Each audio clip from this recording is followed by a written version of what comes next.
এই হলো মুমিন হওয়ার 1 নম্বর সনদ। 2 নম্বর আরেকটা সনদ আছে, আমাকে প্রশংসা করলে আমি খুশিতে ফাটিয়ে পড়ি না। বিশাল বড় আমাদের এখানে বয়ান করবেন আল্লামাতুদ দাহার, কুমকুমাতুন নাহার, কলা গাছের থোড়, হাওড়ার ব্রিজ, তাল গাছের গোড়া, বাঁশঝাড়ের মুড়া, পীরে কামাল, আমিরে শরিয়াত, হযরতুল আল্লাম, আন্তর্জাতিক খ্যাতি সম্পন্ন 20-22 লাইন কইয়া এরপরে আমার না। যদি কাহারও কোনো প্রতিশোধ নেওয়া থাকে আজই আমার থেকে নিয়ে নেবেন, এইটা কিয়ামত পর্যন্ত রেখে দিয়েন না। মারার দরকার হলে মারেন, শক্ত বলার দরকার হলে শক্ত বলেন, পাওনা থাকলে টাকা পয়সা আদায় করে নেন। কিয়ামতের ময়দানে মনে রাখবেন বাবা, আল্লাহ পাক একটা মঞ্চ করবে, একটা কি বলা হয় সিঁড়ি করবে, একটা ব্রিজ করবে, একটা পুল করবে, নাম হলো সিরাতুল কিসাস, প্রতিশোধ গ্রহণ করার পুল হবে। ওই জায়গা দাঁড়াইয়া সকলের যার যার কাছে যে পাওনা ছিল সমস্ত পাওনা আদায় করে নেবে। এমনকি প্রত্যেক 1 পয়সা 2 পয়সার বিনিময়, যার কাছে দুনিয়া পৃথিবী আছেন, প্রত্যেক 2 পয়সার বিনিময় 7 রাকাত নামাজ দেওয়া লাগবে।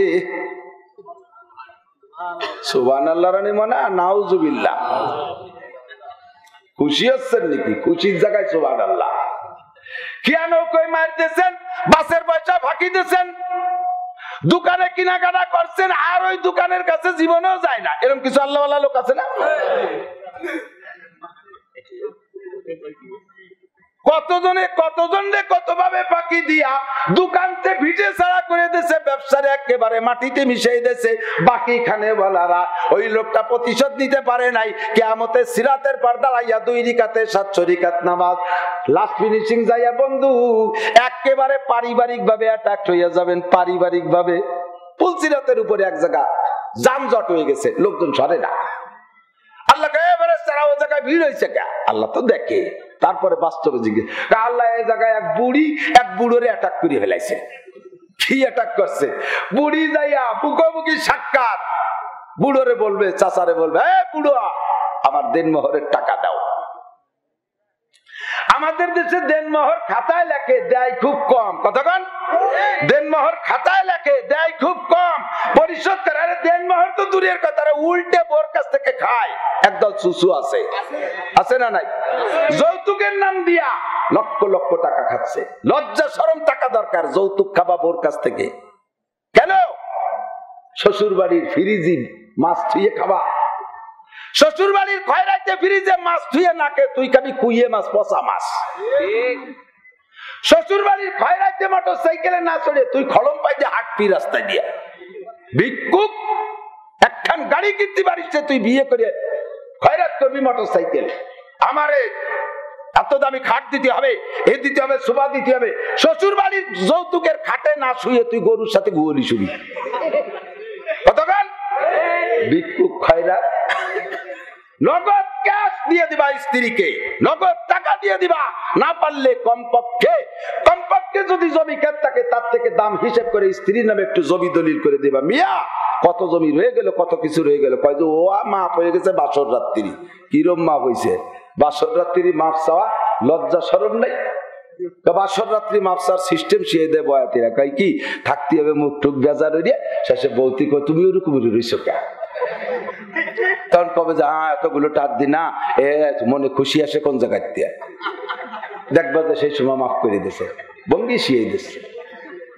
তো ওই রাত্রে বেচার কুজারে বসে রয়েছে, বৌদিকা তুমি রয়েছে কা কয় কি যে তোমার 3-4 লাখ টাকার দিন এই বোঝা উঠে দিছে মুরব্বীরা, এ শোধ করি কি এরিয়া। এই চিন্তায় আমি হাসি নাই, সব মাফ করে দিলাম, সব মাফ করে। ভালো করে মনে রাখবেন, বাসর রাত্রির মাপে মাপ না, বাসর রাত্রের ওই মাপে যদি মাপ হইতো, চেয়ারম্যান সাহেবের কাছে শুনে দেন কত সালিশ করছে। ওই রকম মাপ পিরাই বাড়ি আছে, ওই মাপের পর ফয়সালা হয় না। যে টাকা লেখা আছে এ টাকা দেওয়াই লাগে। কোর্ট কাছারি আদালত ফৌজদারি চেয়ারম্যানি মেম্বারি সব মিটি সালিশের ভিতরে এই ফয়সালা, টাকা দেওয়াই লাগে। বাসর রাত্রি মাপ না। আর একটা হলো জীবনে কোনো দিন দেয় নাই, ইতিমধ্যে চাচা মরে গেছে। বাইর বিটারা যাইয়া চাষির কাছে শুনতে যায়, চাচা চাষি আমি কি দেনমোহরের দাবিটা ছাড়ছেন? চাষি কথা কয় না, তাড়াতাড়ি করো, যে হুলি উঠতেছে গরমকাল, ভয়তেছে। বুড়ি আর একদিক মুখ নিয়ে গেছে, কি কিছু কবেন না? যে কলাম বুড়ো শয়তান রে, জীবনে একটা পয়সা আমার হাতে দেই নেই, শেষে কলাম যে 5 কাঠা জমি লিয়ে দে যা, দাতাল তাও দেই নেই।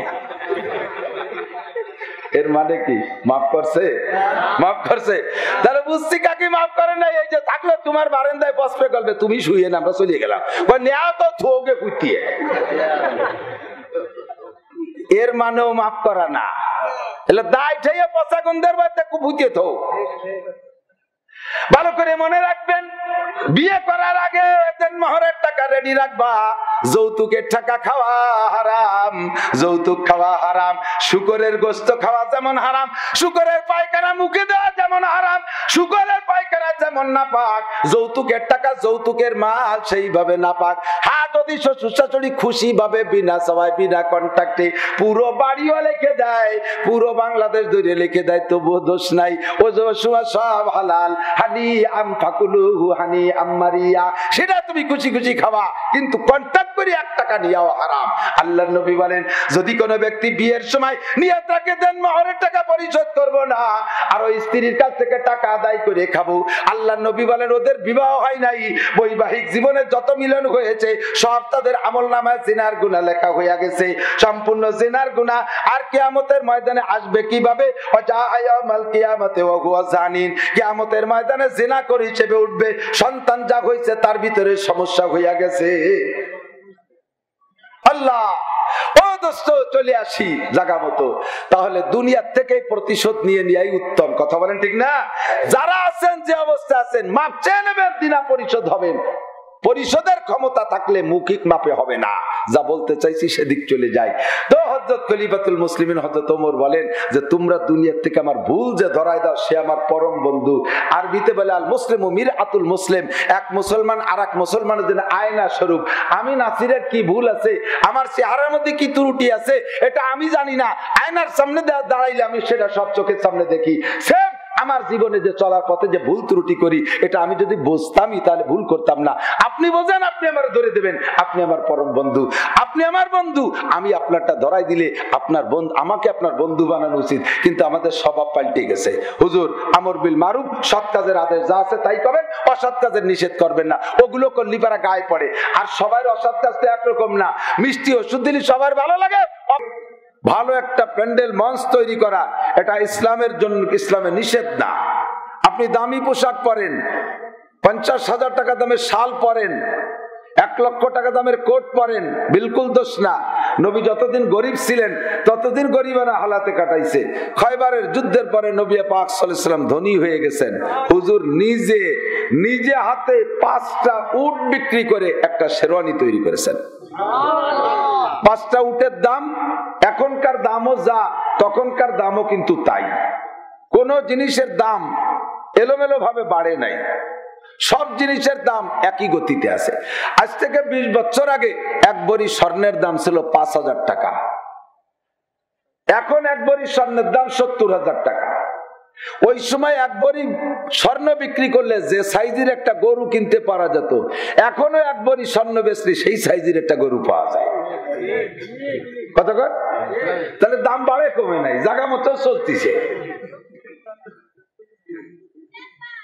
সে সময় একটা কিষেন দিলিও দৈনন্দিন জীবন যাপনের যা কিনতে পারতেন, এখন একটা কিষেন দিলিও সেই টাকাতে তাই কিনা যায়, ঠিক কিনা?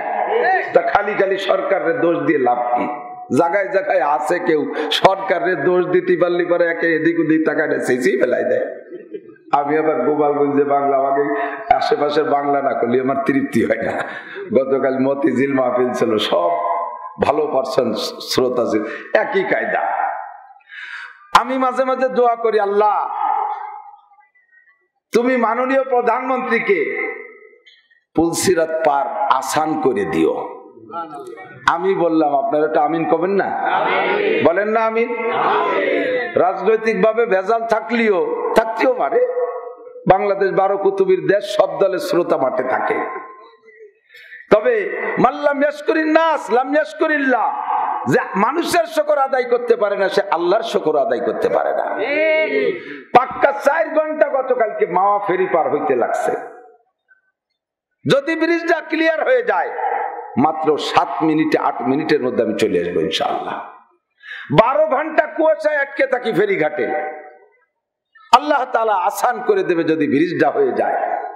তাহলে আমাদের জননেত্রী মাননীয় প্রধানমন্ত্রী শেখ হাসিনার বদৌলতে আমরা এই বঙ্গের 3টে বিভাগের মানুষের যাতায়াত আসান হবে, 21টা জেলার মানুষের যাতায়াত আসান হবে।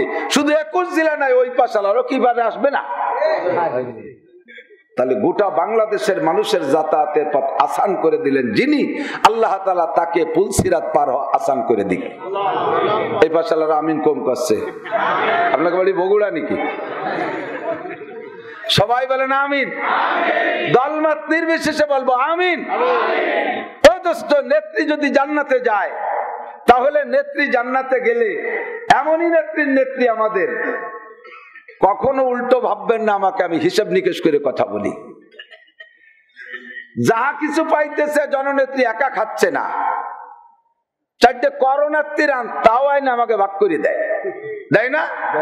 এমনকি যদি করোনাও আনতে পারতো তাও ভাগ করে দিত।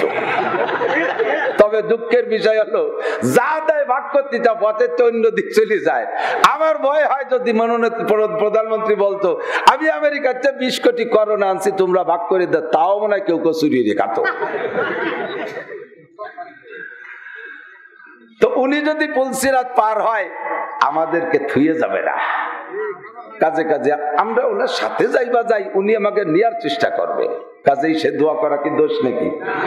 কেউ কেউ সমালোচনা করে উনি কি উনার টাকায় যে করতেছে নাকি? উনি চায়নার ইঞ্জিনিয়ার, বাংলাদেশি মিস্ত্রি, আমাকে টাকা দিয়ে করতেছে, তো উনার কি? বোকা, চায়নার ইঞ্জিনিয়ার কি এখন হয়েছে দুনিয়ায় না আরো আগে ছিল? চায়নার ইঞ্জিনিয়াররা প্রযুক্তিতে বর্তমানে শীর্ষে, ছোট থেকে বড় চায়নারা একে চলে যাচ্ছে।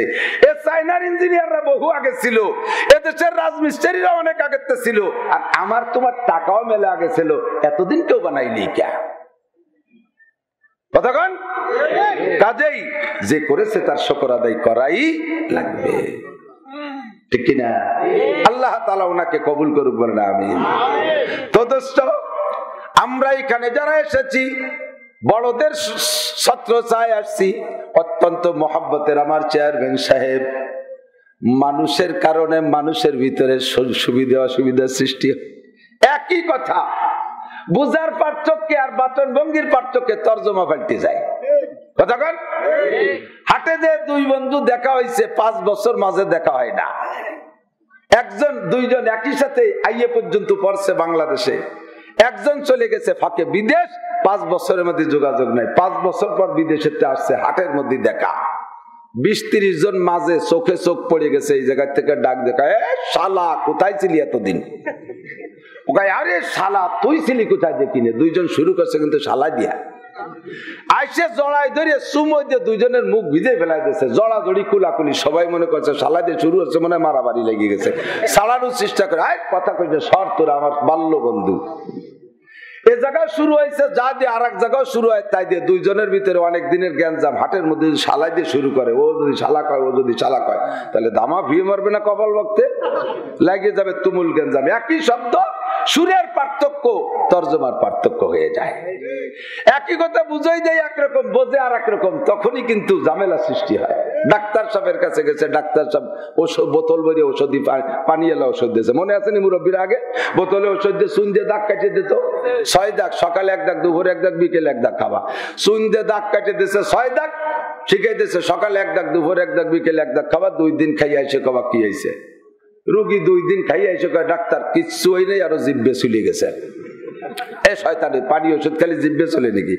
তুমি কি ওষুধ খাতি করছো? তুমি তো দাগ চাইতে দাগ খাতি করছো, সেই চুটির দাগ জিভে দিয়ে চাইতে উঠে তোমার জিভের কারণ সারা।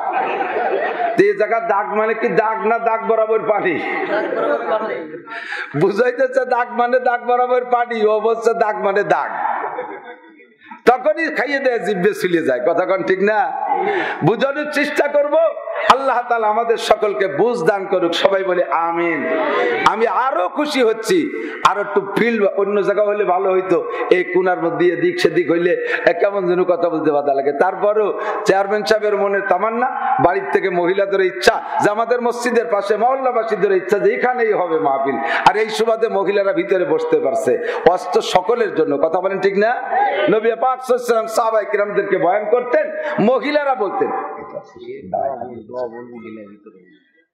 সাহাবায়ে কিরামরা শুনতেন বয়ান ফিল্ডে, ভিতরে আয়েশা সিদ্দিকা আয়েশা রাদিয়াল্লাহু তাআলা আনহার কাছে মহিলারা প্রস্তাব রাখছে যে হুজুরের কাছে আপনার মাধ্যমে একটা প্রস্তাব পাঠান। কি প্রস্তাব? ইয়া রাসূলুল্লাহ ইন্নাকা নাবিয়্যুন লিল জামিইন নাস খাস লাইসা খাসা লাস্তা খাসাতাল লিররিজাল। ওগো নবী, আপনি গোটা মানব জাতির নবী। আপনি শুধু পুরুষের নবী নন, আপনি শুধু মহিলাদের নবী নন, আপনি গোটা মানব জাতির নবী। আমার নবী শুধু মানুষের নবী নন, আমার নবী শুধু পুরুষের নবী নয়, আমার নবী শুধু নারীদের নবী নয়, আমার নবী শুধু মুসলমানদের নবী নয়, আমাদের নবী মুসলমানদের নবী, আমাদের নবী হিন্দুদেরও নবী, আমাদের নবী বুদ্ধদেরও নবী, আমাদের নবী খ্রিস্টানদেরও নবী। কথা বলুন ঠিক কি ঠিক না? আমাদের নবী জিনদের নবী, আমাদের নবী ফেরেশতাদের নবী, আমাদের নবী 18,000 নয়, লক্ষ লক্ষ কোটি কোটি মখলুকাতের নবী। লাউলাহু মা খালাকাল আফলাকা খালিকুহা লাউলাহু মা খারাজাল ইনসানু মিন আদামি। আমার নবীকে না বানাইলে আল্লাহ পাক অনেক কিছু বানাইতেন না, তন্মধ্যে গোটা মানব জাতিকে বানাইতেন না নবীকে না বানাইলে। জোরে কন্যা ঠিক কি ঠিক না? ওগো নবী, আপনি শুধু পুরুষদেরকে বয়ান করেন, আমরা মহিলারা তো আপনার বয়ান শুনতে পারি না, সামনে যাইতে পারি না, আমরা কি আপনার নুরানি মুখের বয়ান শুনবো না? হুজুর বললেন ঠিকই বলেছ, তোমরা আমার উম্মত, আমিও তোমাদের নবী, তোমরা আমার বয়ান শুনবা। সিস্টেমটা কিভাবে করা যায়? মাঠে বয়ান করি সে জায়গা তোমরা যাইতে পারো না, মসজিদে বয়ান করি সে জায়গা তোমরা যাইতে পারো না, কাজেই বাড়ি বাড়ি বয়ানের সিস্টেম হলে কেমন হয়? এক মহল্লার মহিলারা এক বাড়ি বসবা, আমি 2-5 জন পুরুষ সাহাবা নিয়ে বাইরে বসে বয়ান করব, তোমরা মহিলারা ঘরের মধ্যে শুনবা। আমাদের তো এখন মাইক হয়ে গেছে, মাইকের ওসিলায় দূর দূর থেকে আওয়াজ শোনা যায়, ঘরের মধ্যে থাকলেও মহিলারা শুনতে পারবে, কিন্তু নবী পাকের আওয়াজ ঘরের মধ্যে মহিলারা কিভাবে শুনবে? আমার নবী আপনার নবীর মুখের আওয়াজের মধ্যে আল্লাহ পাক মুজিজা রেখেছিলেন, কণ্ঠের মধ্যে আল্লাহ বরকত রেখেছিলেন। লক্ষ লক্ষ মানুষ যদি একই মাঠে বসা থাকতো বিনা মাইকে, সামনের মানুষটা যে আওয়াজে শুনতে পারতো, 1 লক্ষতম পিছনের মানুষটাও হুবহু একই আওয়াজে শুনতে পারতো। বাহিরের মানুষ যেভাবে নবী পাকের বয়ান শুনতেন, ঘরের ভিতরে মহিলারাও সেভাবে বয়ান শুনতে পাইতেন, আওয়াজে কোনো কম হতো না, কোনো তো সমস্যা হইতো না। এভাবে নবী পাক নারী আর পুরুষদেরকে বয়ান করতেন। আমার বিশ্বাস আজকে মাহফিলটা সেই নকশা নমুনায় সুন্নতি তরিকার সাথে কিছুটা মিল হবে। বাহিরে আপনারা পুরুষরা, ভিতরে ঘরের ভিতরে মা বোনরা আছে। আরো খুশির বিষয়, বিভিন্ন জায়গা মহিলারা আসে মাহফিল শুনতে, তবে বাহিরে বিচরণ দেখা যায় মহিলাদের। এখানে মহিলাদের যাতায়াতের পথ ভিন্ন, 100% পর্দার সাথে তাদের ব্যবস্থা ভিতরে রাখা হয়েছে। কাজেই আমরা সকলে সুন্নতি তরিকার বয়ান শুনবো, সুন্নতকে শিখবো, সুন্নতকে জিন্দেগিতে ফিট করার চেষ্টা করব। কথা বলুন ঠিক কি ঠিক না? ওয়াজের সার অংশ আগে বুঝতে হবে। আমরা যত বয়ান করি, উলামায়ে কেরাম যা বয়ান করি, তার মূল মওজু আর বিষয় হলো 2টা। একটা হলো সৎ কাজের আদেশ, আর একটা হলো অসৎ কাজের নিষেধ। কথা বলেন? একটা হলো সৎ কাজের আদেশ, আর একটা হলো অসৎ কাজের নিষেধ। একটা হলো সমস্ত ইবাদতের প্রশিক্ষণ দেওয়া, আর একটা হলো সকল গুনাহগুলোর পরিচয় করায় দেওয়া। কারণ গুনাহকে গুনাহ হিসেবে না জানলে গুনাহ থেকে তওবা করা যায় না, গুনাহকে গুনাহ হিসেবে না জানলে গুনাহ থেকে ফেরা সম্ভব হয় না, আর ইবাদতকে ইবাদত হিসেবে সঠিকভাবে না জানলে সঠিকভাবে ইবাদত করা সম্ভব হয় না। আর এই সমন্বয় মিলাইয়া সব কিছু মিলাইয়া এর নাম হলো আমর বিল মারুফ আর নাহি আনিল মুনকার, সৎ কাজের আদেশ আর অসৎ কাজের নিষেধ। আল্লাহ পাক রব্বুল আলামিন বলেন, কুনতুম খায়রা উম্মাতিন উখরিজাত লিন-নাস তা'মুরুনা বিল মারুফি ওয়া তানহাউনা আনিল মুনকারি ওয়া তু'মিনুনা বিল্লাহ। হে আখিরি জামানার নবীর উম্মত, বিগত অন্যান্য নবীদের উম্মত ছিল, সব নবীর উম্মতের মধ্যে এবং এই নবীর উম্মতের মধ্যে তোমরা ওই উম্মতগুলি সবচেয়ে ভালো। কুনতুম খায়রা উম্মাত, সবচেয়ে ভালো উম্মত তারা যারা তা'মুরুনা বিল মারুফি ওয়া তানহাউনা আনিল মুনকার, সৎ কাজের আদেশ দিবা আর অসৎ কাজের নিষেধ করবা। কথা কিন্তু বুঝতে হবে, আগেই আমি বলছি, সৎ কাজের আদেশ দিবা আর অসৎ কাজের নিষেধ করবা। এই কাম যেই করবা, এনি ম্যান এভরিবডি, প্রত্যেক ওই মানুষটা সর্বশ্রেষ্ঠ উম্মত। বলেন সুবহানাল্লাহ, বলেন আলহামদুলিল্লাহ, বলি আল্লাহু আকবার। দোস্তরে, সৎ কাজের আদেশ যে দেবে সেই ভালো, অসৎ কাজের নিষেধ যে করবে সেই ভালো। তবে এই সৎ কাজের আদেশ আর অসৎ কাজের নিষেধ কইরা শ্রেষ্ঠ উম্মত হওয়ার জন্য গোড়ায় আরেকটা সবক রয়েছে, ওয়াতুমিনুনা বিল্লাহ, এমত অবস্থায় যে তুমি ঈমানদার হতে হবে। মান আমিলা সালিহাম মিন যাকারিন আও উনসা, যে কোন নারী আর পুরুষ যদি ভালো আমল করে, নেক আমল করে, আল্লাহ পাক বলেন ফালানুহিয়ান্নাহু, এই আমার দিক তাকান, যে কোন নারী আর পুরুষ যদি নেক আমল করে, ভালো কাজ করে, আল্লাহ পাক বলেন ফালানুহিয়ান্নাহু হায়াতান তাইয়্যিবা, আমি আল্লাহ তাআলা তাকে এই দুনিয়ার জীবনে পরিচ্ছন্ন, পবিত্র, সুন্দর, সুখময় একটা জীবন ব্যবস্থা তাকে দান করব। নেক আমল করলে তার জীবন যাপন সুখী হয়, নেক আমল করলে আল্লাহ পাক তাকে সুখী জিন্দেগি দান করে, তার জীবন যাপন শান্তিময় হয়। এদিক তাকান, ভালো করে বোঝেন। নিয়মিত যেই লোকটা নামাজি, তার মনের মধ্যে আলাদা একটা ফুর্তি আর আনন্দ লাগে, কি লাগে না? যারা নিয়মিত নামাজি, 5 ওয়াক্ত নামাজ যদি আপনি যথারত যথা টাইমে সঠিকভাবে পড়তে পারেন, দেখবেন আপনার মনের মধ্যে আলাদা একটা আনন্দ আর তৃপ্তি অনুভব করেন। কথা বলেন ঠিক না? যদি কারণবশত নিয়মিত নামাজি মানুষ ফজরের নামাজ কারণবশত ছুটে যায়, কারণবশত ফজরের নামাজ ছুটে যায়, দেখবেন ওই দিন আপনার ঘর থেকে বের হইতে খারাপ লাগবে, অন্তরের মধ্যে সন্দেহ লাগবে, লাগবে কি লাগবে না? মনের মধ্যে দুর্বল লাগে, না জানি আজকে আমার কোন না কোন বিপদে পড়ে যাই, কোন না কোন বিপদে পড়ে যাই, আমার যে কাজে যাব সফল হব না, কারণ আমি ফজরের নামাজ পড়ে বেরোই নাই। আর যারা জীবনে করে দিন নামাজ পড়ো না, জীবনে করে দিন নামাজ পড়ো না, তারা আমার কাছে সাক্ষী দাও, কারণবশত সুযোগ মতো, সুযোগ সুবিধে মতো যদি তুমি কোনোদিন ফজরের নামাজ পড়তে পারো বন্ধু, দেখবা যেদিন নামাজ পড়ো নাই সেই দিন যেমন তৃপ্তি মনের অবস্থা হয়, আজকে তোমার মনের অবস্থা অত্যন্ত পরিবর্তন হয়ে যাবে। মনের মধ্যে ভিন্ন একটা প্রশান্তি আর তৃপ্তি তুমি অনুভব করবা, ঠিক না?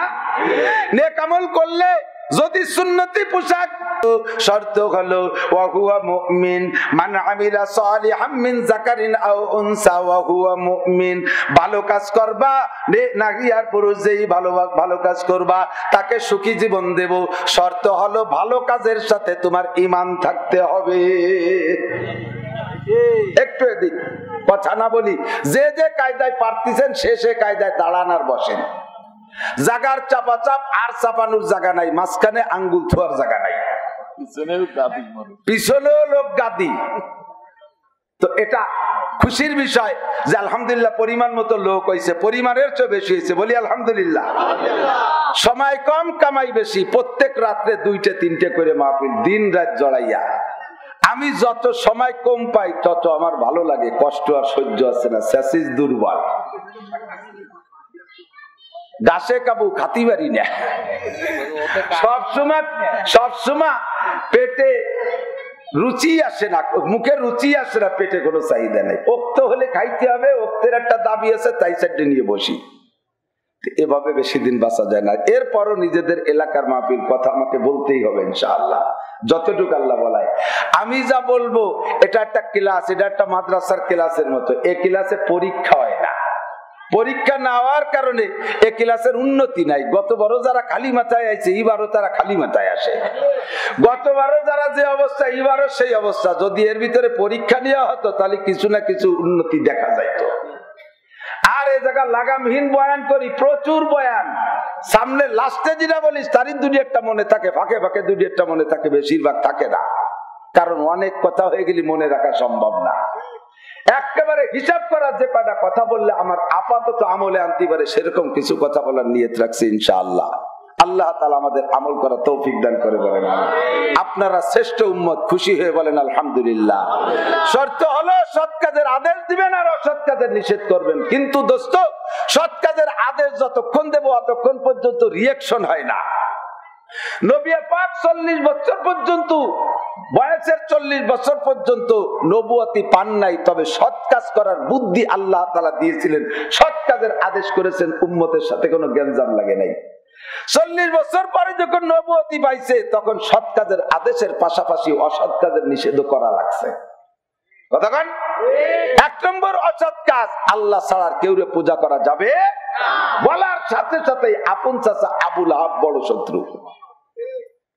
বলার সঙ্গে সঙ্গে গোষ্ঠীর আরেক মুরব্বী, তৎকালীন সৌদি আরবের গভর্নর মিস্টার আবু জাহেল, যেই আবু জাহেলের জবান দিয়ে একবার এক মিটিং এর ভিতরে ঘোষণা হলো, বাতিজা মুহাম্মদ, তোমার প্রশংসা করার ভাষা আমার জানা নাই। তুমি এত ভালো মানুষ যে তোমার প্রশংসা আমি যে ভাষা যে করব তাতেই তোমার কম হয়ে যাবে। মা আনতা মাদিহুহা ইয়া মাইয়ুসাব্বিহুহা বিশামসি ওয়াল বাদারে লা বালান্তা হাজিহা।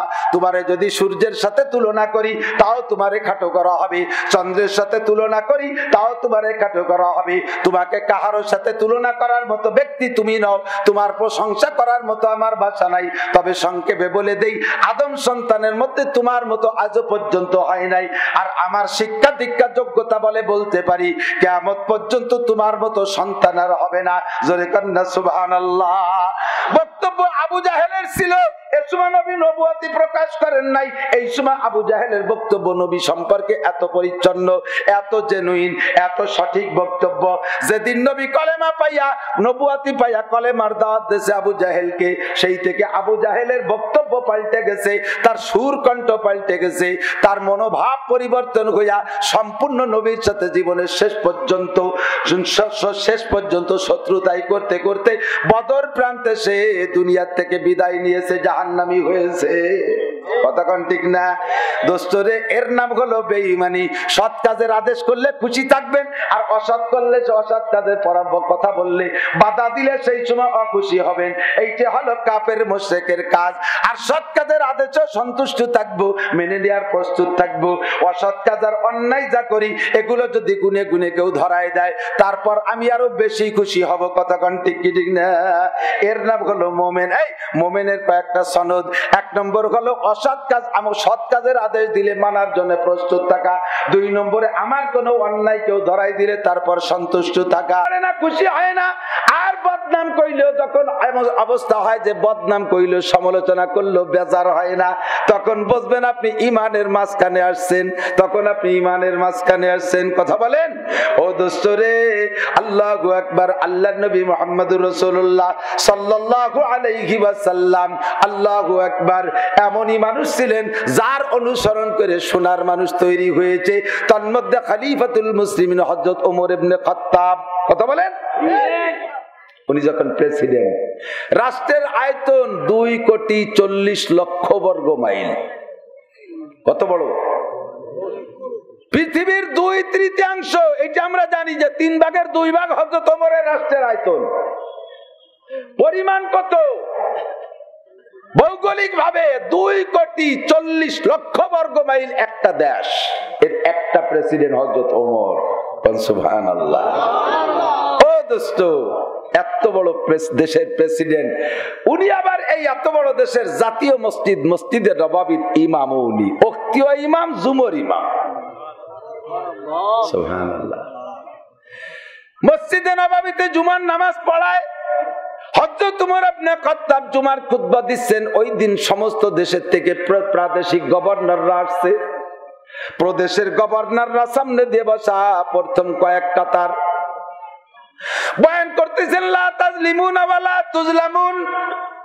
হে গভর্নররা, জুলুম করবা না, জুলুমের ভিতরে পড়বা না, জুলুমের বিচারের আওতায় যাবা না, কখনো কোনো কাজে পক্ষপাতিত্ব করবা না, নিজের এলাকাকে প্রাধান্য দিবা না, নিজের আত্মীয় স্বজনকে চাকরি বেশি দিয়া অন্যদেরকে মারুম করবা না, নিজ এলাকার রাস্তাঘাট ভালো করে অন্য এলাকার বঞ্চিত করবা না। লা তাজলিমুনা ওয়া লা তুজলামুন, নিজে বেশি নিবা অন্যরে কম দিবে এটা করবা না। নিজে রাষ্ট্রীয় সম্পদ দিয়া সুখে দুঃখে সুখে আনন্দে থাকবা আর গরিব গুরাবার খবর নিবা না, এমন যেন না হয়। তাহলে কিন্তু প্রমাণ হলে আমার কাঠগড়ায় দাঁড়ায় জবাব দেওয়া লাগবে। আমি ওমরের খিলাফত কালে রাস্তার পাশে যদি একটা কুকুরও না খেয়ে মারা যায়, ও গভর্নররা সব জায়গায় আমি যাইতে পারবো না, তোমরা প্রাদেশিক গভর্নর খবর নিয়ে আমাকে জানাবা, আমি কুকুরের খাদ্যের ব্যবস্থা করব। তোমাদের অর্ডার দেয়া থাকলো উত্তর খাদ্যের ব্যবস্থা তুমি করবা। যদি ওই জায়গা কুকুর না খেয়ে মারা যায়, কিয়ামতে কুকুরের অভিযোগ আমার পর হবে, আমি ধরা করব, তোমাদেরকে সাবধান। এমন করে সুন্দর বক্তব্য দিচ্ছেন, ইতিমধ্যে মাঝখানে একটা লোক দাঁড়াই গেছে।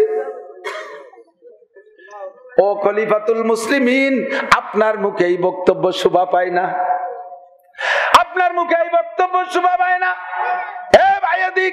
যেই ওমরের নাম শুনলে শয়তানে বাইসাতি পালায়, এখনো পর্যন্ত ওমরের নামের ওজন আছে।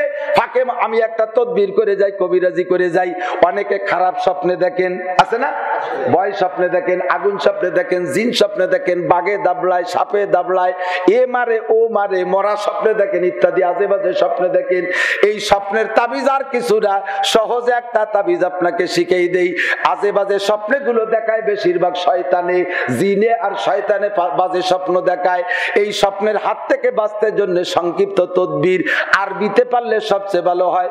আপনার বুকের উপরে রাত্রে শোয়ার সময় শেষবার, যার পরে আর কথাবার্তা বলবেন না, কলেমা দোয়া দুরূদ সব পড়ার পরে বুকের উপরে আঙ্গুলের মাথা দিয়া আইন মিম র ওমর, আইন মিম র, এইটা লিখে র আর দদ, আরবিতে লিখলে র আর দদ রাদিয়াল্লাহু আনহু।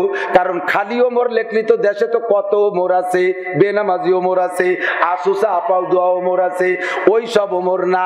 যে ওমরের দ্বারা সেই ওমর উদ্দেশ্য, ওই ওমরের নামের শেষে রাদিয়াল্লাহ থাকতে হবে। কাজে আইন মিম র আর দদ, দুই এই পাঁচটা অক্ষর লিখে আপনি ঘুমাবেন। আরো যদি পারেন চক্ষু বন্ধ করে আঙ্গুল দিয়ে চোখের পুতুলির উপরে আপনি এই অক্ষর পাঁচটা লিখবেন। প্রথম আইন মিম র, এরপরে র আর দদ বাম চোখের উপরে লিখবেন। ইনশাআল্লাহ শয়তান আপনার আঙ্গুলের লেখার অঙ্কন দেখা শয়তান পালাবে, আপনাকে আজে বাজে স্বপ্নে দেখাবে না।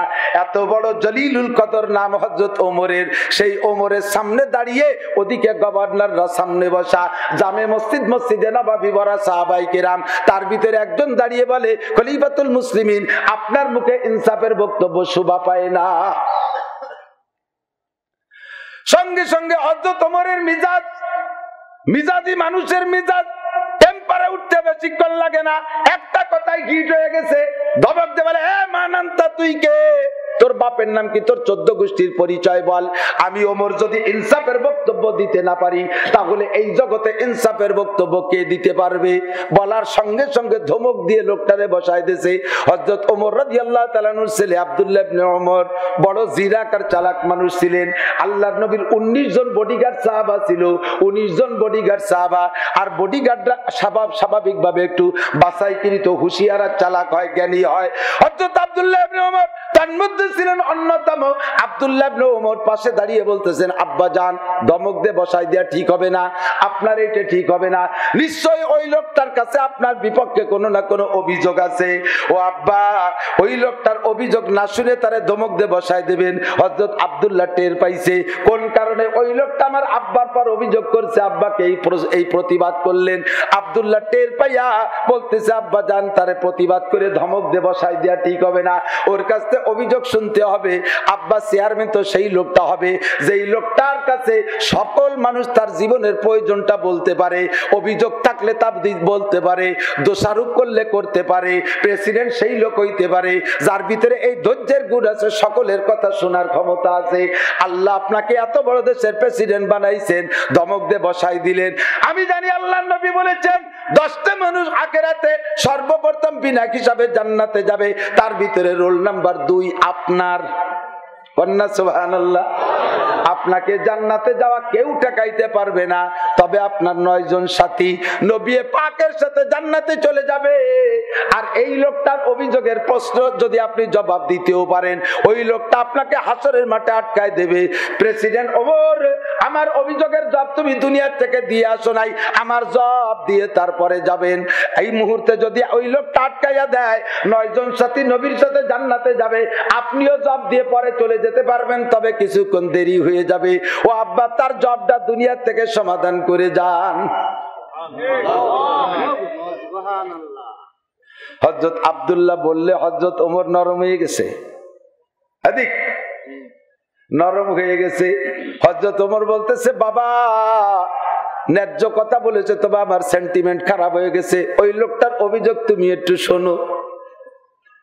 লোকটা এবার অভিযোগ জানাইতেছে, ও খলিফাতুল মুসলিমিনের ছেলে আব্দুল্লাহ, গত শনিবারে তোমার আব্বা রাষ্ট্রীয় কাপড়, সরকারি কাপড়, রিলিফের কাপড় বিতরণ করেছে।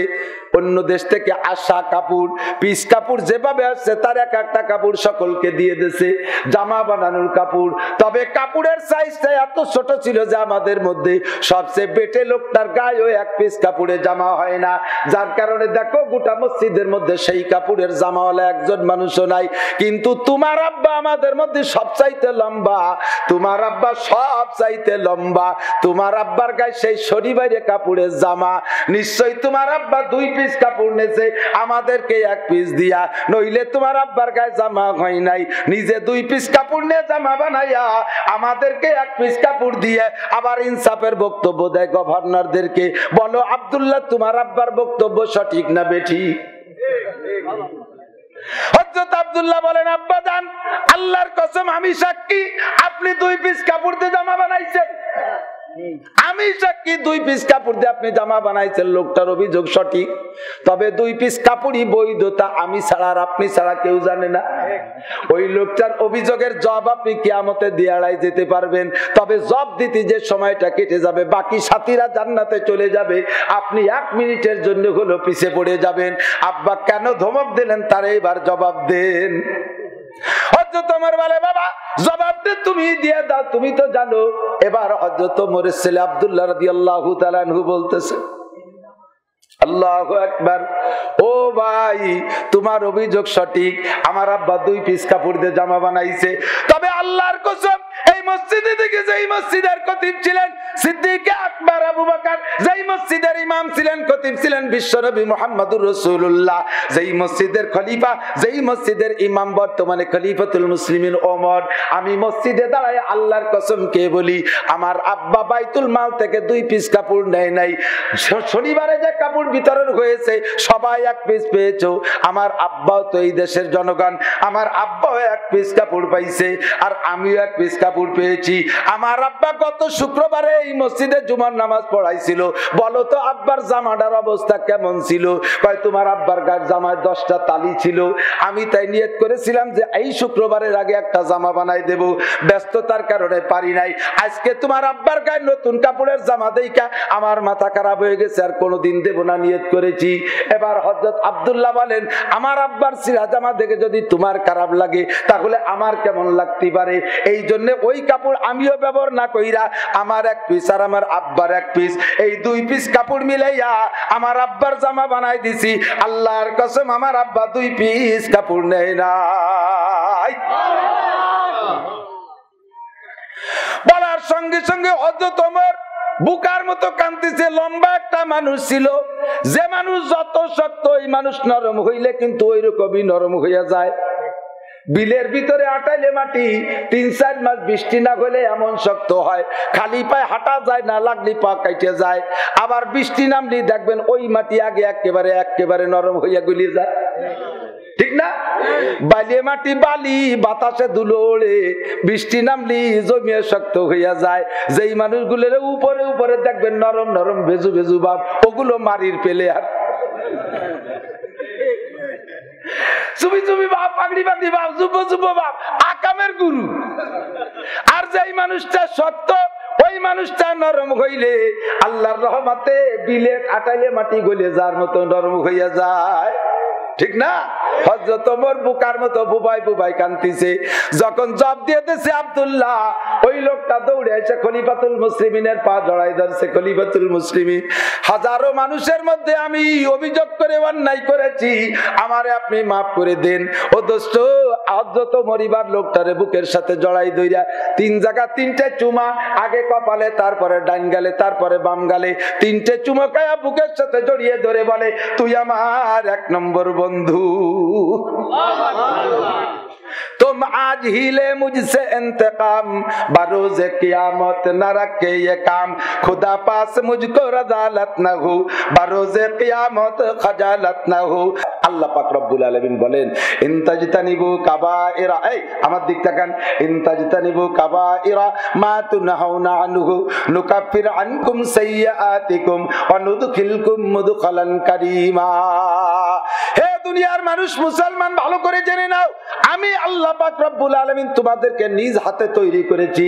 আমাদের পুরো গলা থেকে নিচের টুক আল্লাহ তাআলা ফেরেশতার মাধ্যমে বানাইছে, ফেরেশতার মাধ্যমে বানাইছে গলার নিচের টুক। এবার ফেরেশতারা গলার নিচের টুক বানাইয়া আল্লাহ পাকের কাছে আদম আলাইহিস সালামকে নিয়ে গেছে। আল্লাহ আদম বানাইতে বলছো, আদম কি মাত্র এতটুক না আর কোনো পার্শ্বপাতি অঙ্গ প্রত্যঙ্গ আছে এর সাথে কোনো সংযোগ হবে?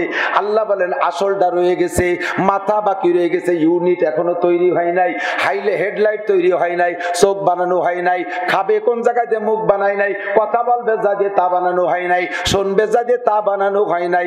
মানুষের পূর্ণ বডির ভিতরে আসল 3টে পার্টস, ইন্না সামাল বাসারা আল ফুআদ, ইন্না সামাওয়াল বাসারা আল ফুআদ। 1 নম্বরে কান, কর্ণ, শ্রবণ শক্তি, 2 নম্বরে চক্ষু দৃশ্য শক্তি, 3 নম্বরে মেধা, ব্রেন।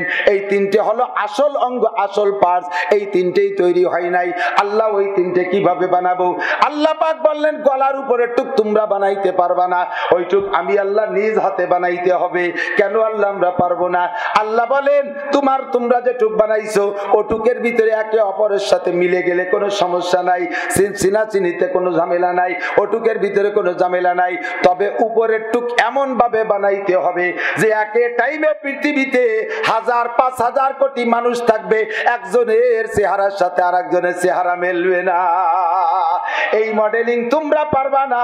এইটা বানাইতে হলে আমি আল্লাহর কুদরতি হাতে বানাইতে হবে। আল্লাহ তাআলা প্রত্যেকটা মানুষের গলার উপরে টুক নিজ হাতে বানায়। এই জন্য এই জায়গাটা মশালা কয়ে যায়। হাদিসের ভিতরে লেখে, ফতোয়ার মধ্যে লেখে, মানুষকে প্রহার করা লাগে, মারা লাগে, পিটানো লাগে কখনো কখনো, কিন্তু পিটানোটা তোমরা এই গলার উপরে পিটাইও না, গলার উপরে পিটাইও না। জিহাদে যাইয়া লড়াই করে মারতে গেলিও জবইটা দাও এই গলার নিচে, থুতমান নিচে, উপরে দিও না। কারণ নিচের টুক ফেরেশতারা বানাইছে, ও টুক কেটে টুকরো টুকরো করে ফেলাও। উপরের টুকের মধ্যে আল্লাহর হাত আছে। আল্লাহ কয় আমার হাত যে জায়গা ছোঁয়া লাগছে সেই জায়গা তোর প্রহারের হাত, সেই জায়গা তোর রাগের হাত, সেই জায়গা তোর মারির হাতটা দিস না, তাহলে ওই হাতের ছোঁয়াটা আমি আল্লাহর হাতের সাথে লেগে যায়। আমার হাতের উপরে মারি পড়ে যায়, এই জায়গা মারামারি করবি না। কিন্তু আমাদের দেশের মারির সিস্টেম হলো আকসোটে যে নাকটা বসকায় ফেলবো ঘুষি দিয়ে, এরপরে কুড়ালির বাড়ি মাথায়, লাঠির বাড়ি মাথায়, গুলি করলে কানে লাগাই দিয়ে গুলি এপাশ ওপাশ বের করে ফেলে। যে জায়গা আল্লাহ মারতি মানা করছে ওই জায়গায় মার দেই আমরা আগে, কতক্ষণ থাপ্পড় দেই, গাড় মাথা জড়াইয়া। সাথে আর একটু বলে যাই, আমরা অনেক সময় বাচ্চাদেরকে পিটান দেই, মাথার পিছনে পিটেন দেই, মাথার দিকে পিটেন দেই, কান জড়ায় পিটেন দেই। এক তো ওই দৃষ্টিতে নিষেধ, 2 নম্বরে মানুষের মেধা, মানুষের ব্রেন কিন্তু পিছনে। মেডিকেল সায়েন্সের বিজ্ঞানীরা আবিষ্কার করেছে, গবেষণা করেছে, মানুষের মেধা শক্তি পিছনে। মাথার পিছনে যদি থাপ্পড় দেওয়া হয়, এইভাবে যদি কয়েকদিন কিছুদিন মারা হয়, তাহলে ছেলেটা মেধা নষ্ট হয়ে যায়। অনেক সময় কান ধরে টাইনি উঠে, কানের সাথে মেধার সম্পর্ক, এটাও অন্যায় হয়ে যাবে। স্যাররা, শিক্ষকরা, উস্তাদরা কান ধরে কানের পর কানে মারে, কান ধরে মুড়া দেয়, এতে তার মাথার ব্রেন নষ্ট হয়ে যায়। রাতের বেলা ঘুম থেকে উঠানোর সময় শিক্ষকরা, বিশেষ করে মাদ্রাসার শিক্ষকরা যেটা করে আমি না বললে শিখবে কোত্থেকে, রাতের বেলা ছেলেদেরকে ডেস্কে বাড়ি মারে। সব ছেলে ঘুমিয়ে রয়েছে, সজাগ করার জন্য দরজায় লাঠি দিয়ে বাড়ি মারে, ডেস্কে টেবিলের উপরে ঠাস ঠাস করে বাড়ি মারে। এইটা সজাগ করার সিস্টেম না। সিদ্দিক আয়েশা রাদিয়াল্লাহু তাআলা আনহা বলেন, আমি রাত্রে ছোট মানুষ ঘুমাই থাকতাম। আয়েশা হুজুরের ঘরে মাত্র 9 বছর কাটাইছে, 18 বছর বয়সে বিধবা হয়েছে, 9 বছর বয়সে হুজুরের ঘরে স্ত্রী হিসেবে গেছে। তাহলে একেবারে জালি মেয়ে না? আমাদের বাংলাদেশে তো 20-র আগে বুড়ি নাই নাকি, 20-তে বুড়ি নাই, 20-র আগে বিয়ে নয়। তা 20-এর আগে বিয়ে নয়ের আগে হযরত আয়েশা 18-তে বিধবা হয়ে গেছে। এবং এই 9 বছরে নবী পাকের কাছ থেকে যে পরিমাণ শরীয়ত শিখছে, হযরত আবু বকর 23 বছরও তা শিখতে পারে নাই, হযরত ওমর 23 বছরও তা শিখতে পারে নাই, অন্য কোন সাহাবা ওই পরিমাণ শিখতে পারে না যা শিখে রাখছে হযরত আয়েশা রাদিয়াল্লাহু তাআলা। সুবহানাল্লাহ। হযরত আয়েশা কাম তো ছোট মানুষ, ঘুম খুব বেশি, এত ঘুম যে রুটি বানাবো বলে আটা সেনতে গেছি, যে আটা সেনতে আটার মধ্যে হাত রয়েছে, আমি কাইতে ঘুরে গেছি, রুটি বানাইনি। তার চেয়ে মজা হলো সজাগ হয়ে দেয় যে আমার হাতের মধ্যে সাউইটের বাইনি, এত ঘুমের ঘুম। আমি হুজুরের ঘরে, হুজুর আমার ঘরে রাত্রে যখন থাকতেন ঘুমাইতাম, আমি হুজুর শেষ রাত্রে উঠে তাহাজ্জুদের নামাজের জন্য ওযু বানাইতেন, আমাকে আগে গুনগুন করে ডাকতেন, মাথার ভিতরে হালকা হালকা করে নাড়াচাড়া দিতেন, পায়ের তালুতে ধীরে ধীরে ঝিরঝির করে সেই নুরানি হাত দিয়ে আমাকে সুরসুরি দিতেন। তারপর আমি উড়ামুড়া দিয়ে ঘুমাই থাকতাম, ছোট মানুষ উঠতে চাইতাম না। হুজুর ওযু কালাম করে এসে হালকা করে হাতের পানি নিয়ে চোখের উপরে সটকা মারতেন, চোখের উপরে হুজুর সটকা মারতেন, এই 2 ফোঁটা পানি আমার চোখের কেনিতে ছেড়ে দিতেন। ওই চোখের পানির ভিতরে 2 ফোঁটা পানি চোখের ভিতরে যাইয়া সারা চোখের কষ কেটে যেত। এরপরে সে পড়তাম নবী পাক সাল্লাল্লাহু আলাইহি ওয়াসাল্লাম তার আদর্শ মানুষকে ঘুম থেকে উঠানোর ব্যাপারে কত সুন্দর শিক্ষা দিয়ে গেছে। আর আমরা যদি বাচ্চা কাচ্চা উঠাতে না পারি, লাথি দিয়ে চিৎ করে খাটাতে ফেলাই দিই, এটা সুন্নতের খেলাফ। এর কারণ কি আর একটু বলবো? কষ্ট হচ্ছে নাকি? System second. মানুষ যখন ঘুমোয় যায় তখন মানুষের ভিতরে রুহু থাকে। কি থাকে? রুহু ইঞ্জিন। রুহু না থাকলে তো মরে যেতাম, নাকি বলেন? রুহু থাকে, কিন্তু রুহুর সাথে আরেকটা জিনিস আছে, নফস, আত্মা। মানুষ ঘুমায় গেলে রুহু ভিতরে থাকে, যার কারণে মানুষের শ্বাস প্রশ্বাস চলে, মানুষ বেঁচে থাকে। কিন্তু ওই নফস আর আত্মাটা ভ্রমণে চলে যায়। ও যে জায়গা যাই যা দেখে রুহের সাথে কানেকশনে, সেইটার নাম স্বপ্ন। সেটার নাম কি? যার কারণে আমি বাংলাদেশে শুয়ে রয়েছি, কতবার যে আমি আমেরিকা গেছি স্বপ্নে তার ঠিক নাই। আমি যাই নাই, গেছে আমার নফস। কোথায় গেছে? আমেরিকা। এখন আমি বাংলাদেশে শোয়া, আমার ওই নফস আইসা রুহের সাথে যখন অ্যাডজাস্ট হবে তখন আমি পূর্ণ হুঁশ পাবো। নফস আইসা রুহের সাথে যখন মিলে যায় তখন আমি পূর্ণ সুস্থ। এবার আমাকে যদি টাইম দিয়ে উঠে বসায় ফেলানো হয়, আমেরিকা থেকে তো নফস আসতে পারে নাই। যার কারণে দেখেন ছোট ছোট বাচ্চাদেরকে মা বাপরা রাতের বেলায় বিছানার থেকে উঠে বাইরে নিয়ে পেশাব করায় না, পায়খানাও করায়, পেশাব করাইয়া আইনে শুয়াই দিচ্ছে, ও জানে না যে বাইরে যে পেশাব করছে। হয় কি হয় না? কারণ ওর রুহুতে তাজা রাখছে, তাই পেশাব করেছে, রুহুর কাজ রুহুতে করিয়ে আসছে। নফস আসতে পারে নাই বলে রাতের কোনো কিছুর স্মরণ নাই। এবার নফস আসার আগে যদি কোনো বাচ্চা বা কোনো মানুষকে টাইম দিয়ে ধম করে উঠাই ফেলেন, ওই নফস এসে রুহের সাথে সেট হয়ে পারে না, তখন মানুষটা পাগল হয়ে যায়, অচেতন হয়ে যায়, ব্রেন খারাপ হয়ে যায়, উন্মাদ হয়ে যায়। দোস্তরে, এই জন্য রহমাতে আলম নবী প্রশিক্ষণ দিয়েছেন, লাকাদ কানা লাকুম ফি রাসূলিল্লাহি উসওয়াতুন হাসানাহ। আমার নবীর মধ্যে আমাদের সর্বকালে সর্ববিষয়ের আদর্শ রয়েছে। ঘুম থেকে উঠানোর জন্য ধীরে ধীরে হালকা হালকা ডাক দিবা, মাথায় নাড়াচাড়া দিবা, পায়ের তালুতে সুরসুরি দিবা, হালকা ছোট্ট পানির সটকা চোখের উপরে দিবা, তাহলে মানুষ সজাগ হইয়া যাইবে। আমার নবী পাকের আদর্শে এরকম কথা বলেন, ঠিক কি ঠিক না? আল্লাহু আকবার। বন্ধু আমার দিকে আসেন, আল্লাহর নবী মুহাম্মদুর রাসূলুল্লাহ সাল্লাল্লাহু আলাইহি ওয়াসাল্লাম আমাদেরকে জানিয়ে দিয়েছেন, কাজেই মানুষকে মারার জন্য, প্রহার করার জন্য মাথায় হাত দিবা না। ওই অঙ্গটা আল্লাহ বানাইছে। আল্লাহ বানাইয়া বলেন, ও বান্দা, আমি তোরে হাতে বানাইছি দোজখে দেওয়ার জন্য নয়, আমার হাতের ছোঁয়া যে জায়গা লেগেছে ওইটা জান্নাতেই যাবে, এই উদ্দেশ্যে আমি আল্লাহ তাআলা তোরে বানাইছি। কাজেই বান্দা, তোরে যে কোনো উপায় জান্নাতে দেওয়ার যত পথ আছে আমি তোর জন্য খুলে রেখেছি। ও বান্দা, দুনিয়ায় যাওয়ার পরে তোর পিছনে শয়তানে কাজ করবে। শয়তান আমার কাছ থেকে ক্ষমতা নিয়ে গেছে, তোর সামনে দিয়ে ঢুকতে পারবে, পিছন দিয়ে ঢুকতে পারবে, ডান দিয়ে ঢুকতে পারবে, বাম দিয়ে ঢুকতে পারবে, চতুর্দিক দিয়ে তোর কাছে আসতে পারবে। পারবে। এটা সাক্কালু বিয়াসকালি মুক্তালিফা, বিভিন্ন সময় বিভিন্ন রূপ নিয়ে আসবে, তুই টের পাবি না যে কোন রূপ নিয়ে আসছে। কখন আসবে নবী সাইজা, শয়তান কখনো নবী সেজে আসবে, এমন এমন কথা বলবে, তুই টের পাবি না যে এইটা শয়তান। কখনো পীর সাহেব সেজে আসবে, তুই মনে করবি যে 1 নম্বর পীর, আসলে ওইটা পীর না, ওইটা শয়তান, তুই টের পাবি না। প্রথম থেকে তোরে প্রথম দিক দিয়ে তোরে ভালো ভালো কথা বুঝাবে, শেষ দিক দিয়ে তোরে ঈমান নষ্ট করে চলে যাবে। তোর সামনে আসবে বহুত বড় নেতা হইয়া, তুই টের পাবি না এটা আমার শয়তান না নেতা। তোর সামনে আসবে বড় মাওলানা হইয়া, তুই টের পাবি না। বিভিন্ন রূপ নিয়ে শয়তান আসবে। বান্দারে শয়তান যাইয়া তোদেরকে যে সকল গুনাহ করাবে, ওই গুনাহ দুই ভাবে বিভক্ত।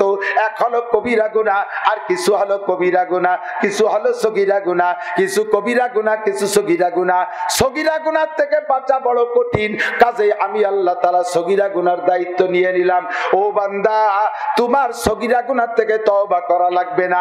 সগীরা গুনাহ আমি আল্লাহ তাআলা নিজ গুণে বিনা তওবায় ক্ষমা করে দেব। সিস্টেম কি? আল্লাহ বলেন ইন্নাল হাসানাতি ইউযহিবনাস সাইয়্যাত। সগীরা গুনাহ মাফ করার সিস্টেম হলো, আমার সংবিধান হলো নেকিতে গুনাহ খাইয়া দেয়। এদিক থেকে নেকিতে গুনাহ খেয়ে দেয়, যত বেশি নেকি করবা সগীরা গুনাহ এমনি মাফ হয়ে যাবে। এই একটা দোয়া শিখে নেন, বাজারে যে যদি একটা দোয়া পড়েন, হাটে বাজারে যে একটা দোয়া পড়েন, উদয়পুরের হাটে একটা দোয়া পড়েন, মোল্লার হাট বাজারে যে একটা দোয়া পড়েন, আল্লাহ পাক খুশি হয়ে যায় একটা দোয়ার ওসিলায় আপনাকে 10 লক্ষ গুনাহ মাফ করে দেয়। এগুলো সগীরা গুনাহ। কি গুনাহ? হাটে যাইয়া সঙ্গে সঙ্গে 10 লক্ষ নেকি আল্লাহ লিখে দেয়। কন্যা সুবহানাল্লাহ। জান্নাতের মধ্যে 10 লক্ষ মর্তবা বাড়ায় দেয় একটা দোয়া পড়লে। সাহাবায়ে কিরাম কোনো কেনাকাটা থাকতো না বাজারে, শুধুমাত্র দোয়াটা পড়ার জন্য যাইতো। তবে দোয়া পড়তে যাবেন আপনারা, মহিলাদের আবার ওই দোয়া পড়তে হাটে বাজারে যাওয়ার দরকার নাই। বিটির কাছে জিজ্ঞেস করেন, তুমি এইছো কি জন্য? কয় নাসির হুজুর কই আছে আমাকে মসজিদের ধারে, বাজারে যে দোয়া পড়লি বারা এই নাকি হয়, গায়ে মাথায় কাপড় নাই, উনি দোয়া পড়তে গেছে। তুই সগীরা মুস্তি যাইয়ে 1 বস্তা কবিরা কামাই করে নিয়ে আইছো, কথা বল না? ঠিক না? মসজিদের ইমাম সাহেব মাথায় পাগড়ি বেঁধে নামাজ পড়ে, মুসল্লি একটা গরমকালে থেকে ওর মাথা খারাপ হয়ে গেছে। ও হুজুর, এত বড় গরমের মধ্যে মাথায় এরকম বড় খেতা বানছো কেন? ইমাম সাহেব শয়তানি কি খেতানি কি এদি পাগড়ি তে বানলি কি হয়? কয় যে পাগড়ি বাঁধে নামাজ পড়লি, নামাজের সওয়াব 70 গুণ বেশি হয়, 1 ওয়াক্তে 70 ওয়াক্তের সওয়াব। তাকে কবেন না আমার তো পাগড়ি নেই, কি এরি লুঙ্গিটা খুলে টান দিয়ে মাথা বেঁধে তাহলে ওরও কি 70 গুণ হয়? ও বরস্তারও করে শূন্যতা দেখতে গেছে। মহিলারা হাটে বাজারে যাবে না, মহিলারা পর্দার ভিতরে থাকবে। মহিলারা বাজারে যদি যাওয়ার প্রয়োজন হয় 100% পর্দা করে, বড় বোরকা সুন্নতি শরিয়াতি ফরজি যে বোরকা আছে, ওই বোরকা পরে যদি যাওয়া লাগে তাহলে যাবে, এবং তা আনন্দ ফুর্তির জন্য যাওয়া জায়েজ নাই। গেলে দোয়া পড়েন, আপনারও নেকি হবে, তবে নাজে পাল্লি যাবেন না। আহাব্বুল বিলাদে ইলাল্লাহি মাসাজিদুহা, আল্লাহর দুনিয়ায় সবচেয়ে দামি জায়গা মসজিদ, তাও মহিলাদের মসজিদে যাওয়া নিষেধ। ও আবগাজুল বিলাদে ইলাল্লাহি আসওয়াকুহা, আল্লাহর দুনিয়ায় সবচাইতে খারাপ জায়গা বাজার, কাজেই ও জায়গা আপনার যাওয়ার দরকার নাই। পুরুষরা দোয়া পড়ে কামাই করে আপনারে ভাগ দেবে ইনশাআল্লাহ। ইন্নাল হাসানাতি ইউযহিবনাস সাইয়্যাত, নেকিতে গুনাহ খেয়ে যায়। আমার হাতের দিক তাকান, আমি এই বয়ান আসলে আপনাদেরকে প্র্যাকটিক্যালে দেখাই। প্রত্যেকের হাতের আঙ্গুলে ফাঁকা করলে সিস্টেম এরকম হয়, ঠিক না? সব ফাঁকা কি সমান? ছোট বড় আছে না নাই? কোন ফাঁকার তরজমা কি? এইটে ফজর, এইটে জোহর, মাঝের ফাঁকা হলো জোহর ফজরের ফাঁকা। আসর মাগরিব ঈশা এ পর্যন্ত ছোট ছোট 3টে গ্যাপ, ঈশার পরে আবার লম্বা গ্যাপ ফজর পর্যন্ত, কেনিয়াঙ্গুলের মাথা থেকে বৃদ্ধাঙ্গুল পর্যন্ত পুরো 1 বিঘেতের ফাঁকা। এইটা সবচেয়ে বড় ফাঁকা, ঠিক না? আল্লাহ কা আকিমিস সালাতা তারাফাইন নাহারি ওয়া যুলাফাম মিনাল লাইল, 5 ওয়াক্ত নামাজ পড়ো। আমার নবী বলেন আসসালাওয়াতুল খামস, 1 নম্বরে 5 ওয়াক্ত নামাজ। ফজর নামাজ পড়েছো, যোহর পড়েছো, বৈবাহিক জীবন যাপনে অফিস আদালত চাকরি বাকরির ভিতরে ইচ্ছায় অনিচ্ছায় সগীরা গুনাহ হয়েই যেতে পারে, সগীরা গুনাহ হয়েই যেতে পারে। ফজর পড়ছো বান্দা, তুমি যোহর পড়েছো, আল্লাহর রাসূল বলেন এই 2 নামাজের ওসিলায় মাঝখানের একটা সগীরা গুনাহ থাকে না, সব মাফ হইয়া যায়। যোহর পড়ছো আসর পড়ছো মাঝের ছোট গ্যাপে যত সগীরা গুনাহ, আসর পড়ছো মাগরিব পড়ছো মাঝের ছোট ছোট সগীরা গুনাহ যত সগীরা গুনাহ, মাগরিব পড়ছো ঈশা পড়ছো এই ছোট গ্যাপে যত সগীরা গুনাহ, পাঁচ ওয়াক্ত নামাজে সব সগীরা গুনাহ মাফ। এবার ঈশার নামাজের পরে ফজর পর্যন্ত লম্বা একটা সারা রাতের গ্যাপ, এই গ্যাপেও যত সগীরা গুনাহ হবে ঈশা আর ফজরের নামাজের ওসিলায় নারী আর পুরুষের সকলের গুনাহ আল্লাহ মাফ করিয়া দেয়। শর্ত হলো ইজাজ তানাবাল কাবায়ের, এরপরও যদি গুনাহ থাকে আর একটা মাপের আমি মাপকাঠি দিয়ে যাই, সেটা হলো এই জুমায় নামাজ পড়ছো আগামী জুমায় নামাজ পড়বা, মাঝখানে 6 দিনের গ্যাপ, 2 জুমার নামাজের কারণে আল্লাহ তাআলা মাঝখানের 6 দিনের সব সগীরা গুনাহ মাফ করে দেয়। এরপরে আর একটা মাপের ব্যবস্থা, রমাদান ইলা রমাদান, গত রমজানে রোজা রেখেছেন আগামী রমজানও আল্লাহ বাঁচালি রাখবো, রাজি আছেন? আল্লাহ কবুল করুক, বলেন আমিন। 2 রমজানে রোজা রাখলে মাঝখানে 11 মাসের সমস্ত সগীরা গুনাহ মাফ। আল্লাহু আকবার। এখন বাঙালিরা যে চালাকের চালাক, বাঙালিরা যে চালাক, আমার দিক আমি মাগুরা যাইয়া ওয়াজ করছি দুধে পানি মিশানো হারাম, দুধি পানি মিশানো জায়েজ আছে, কথা বলেন? যাদের বাজারে দুধ বেচার জন্য যে দুধি পানি মিশানোর অভ্যাস আছে, সাবধান, দুধ জান্নাতি নিয়ামত। ওর ভিতরে 2 নম্বরই করলে আল্লাহ তাআলা ওর বিচারটা খুব নগদে করে। 1 নম্বরে বাছুর মারে, 2 নম্বরে গাই মরে। 1 নম্বরে বাছুর মারে, 2 নম্বরে গাই মরে। আমের সাথে সালাও যাবে, গুড় সাথে লুড়ুও যাবে। বাংলা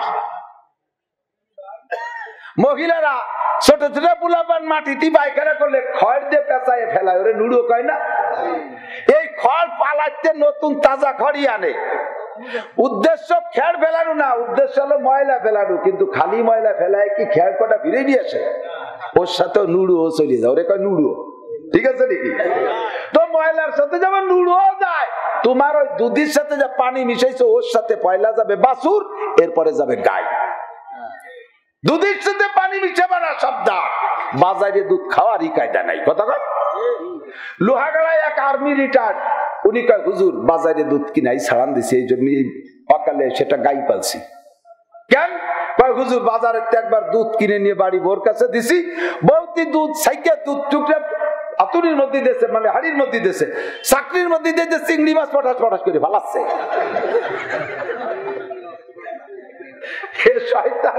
পানি বাড়িতে দিয়ে আনি নেই, গেড়ে বাড়ি একটু দিলি পারে, জব সব কালের মধ্যে চুবড়ি দিয়েছে, কচুরি শিয়ারের মধ্যে ইচে মাছ ধুয়ে গেছে। পরের দিন যে তারা ধরছে, এই তোর দুধের মধ্যে ইচে মাছ পেলাম, গাই বাঁধতে তুলছিলাম বিলির মধ্যে, মানে ঘাসের সাথে খাইছে। কি করছে শয়তান, সেই চিংড়িকে আজ বাঁধতে বার হয়ে গেছে। যেমন প্রশ্ন সেই রকম জবাব, সাবধান। পরের বাঁধতে শুনলাম আমি ওই ওয়াজ করতে গেছি, হুজুর থ্যাংক ইউ, আপনার ওয়াজের পর আমাকে এলাকার মানুষ আমল শুরু করছে। আল্লাহর রহমতে কেউ দুধি পানি দেয় না, এখন সবাই পানিতে দুধ দেয়। দুধি পানি দেয় না মানে যে দুধ বাঁচে গেছে তা না, এখন পানিতে দুধ দেয়। সিস্টেম কি? যে পাত্রে ধোয়াবে ওর মধ্যে আগে পানি ঢেলি নেয়, এর মধ্যে দুধ দেয়। আল্লাহ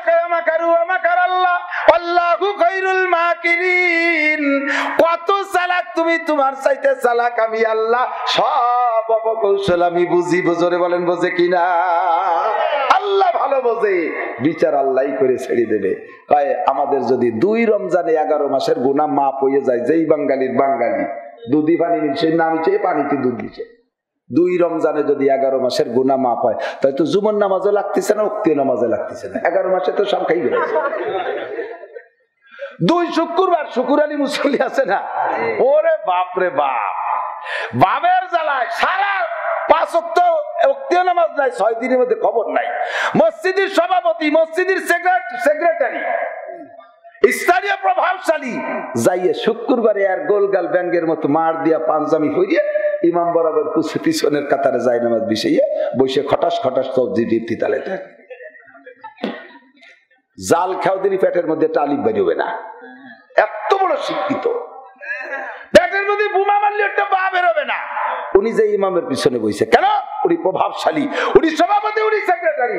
সাবধান, সতর্ক থাকবেন, আপনি ওই জায়গা বসবেন না।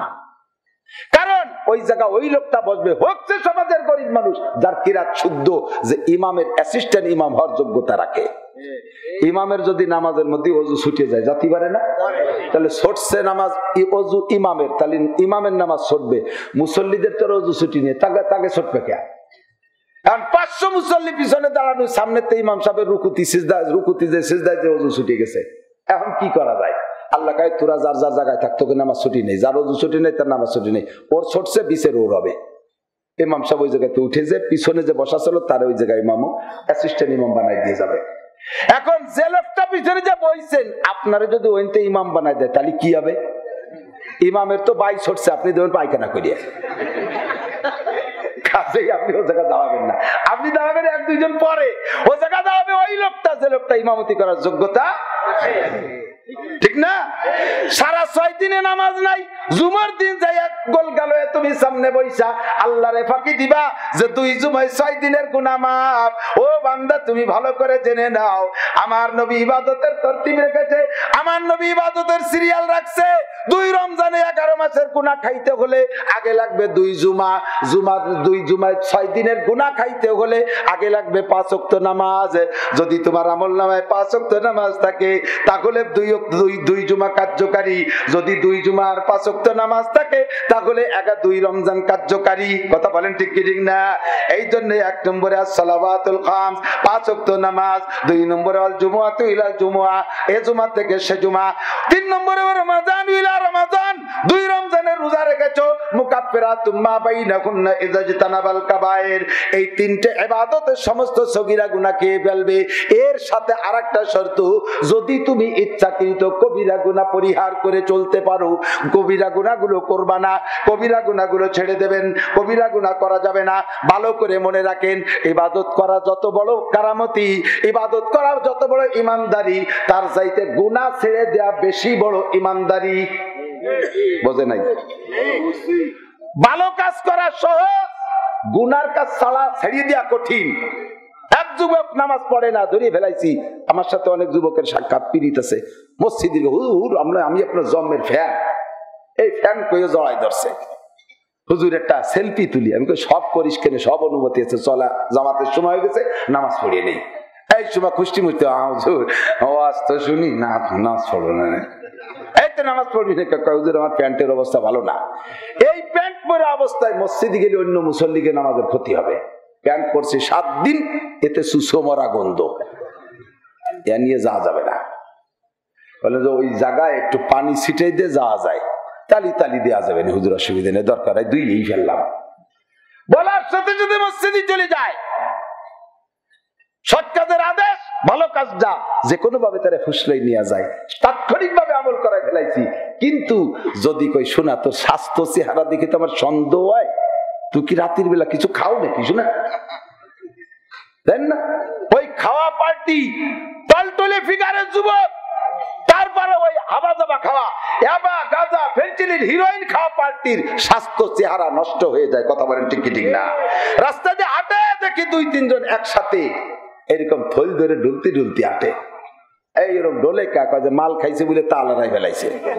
কথা কন, তুই কি এগুলো খাস নাকি? কয় হুজুর আমি নিয়ত করছি সামনে রমজানের আর খাবো না। নামাজটা এখন বলছি এখনই ঢুকে গেছে, আর যা খাওয়ার অভ্যাস তা ছাড়বে রমজানের। রমজান পর্যন্ত তুমি বাঁচবা কি মরবা কোনো জানা আছে? ও দোস্ত, রমজানের আগে মরে যাবা, এইটাই তুমি ধরে নিতে পারো। কাজেই তোমার তওবা এখনই করিতে হইবে, তওবা তোমার এখন করিতে হইবে। নেকের কাজ করা সহজ, গুনার কাজ ছাড়া কঠিন। ভালো করে বুঝে নেন। আর একটা সমস্যা আমি বলে দিই, আমার দিক তাকান। গুনার কাজের যদি অভ্যাস হইয়া যায়, হারামে যদি অভ্যাস হইয়া যায়, তখন হালালে মজা থাকে না। হারামে যদি অভ্যাস হইয়া যায়, তাদের হারামি অভ্যাস আমি হাতে ধরে চোখে আঙ্গুল দিয়ে দেখাই দেব। হারামে যদি অভ্যাস হইয়া যায়, ওই হারামের এগেনস্টে যে হালাল আছে, ওই হালালে মজা থাকে না, হালালে আকর্ষণ থাকে না, হালালের চাহিদা থাকে না, হালালে তৃপ্তি পায় না।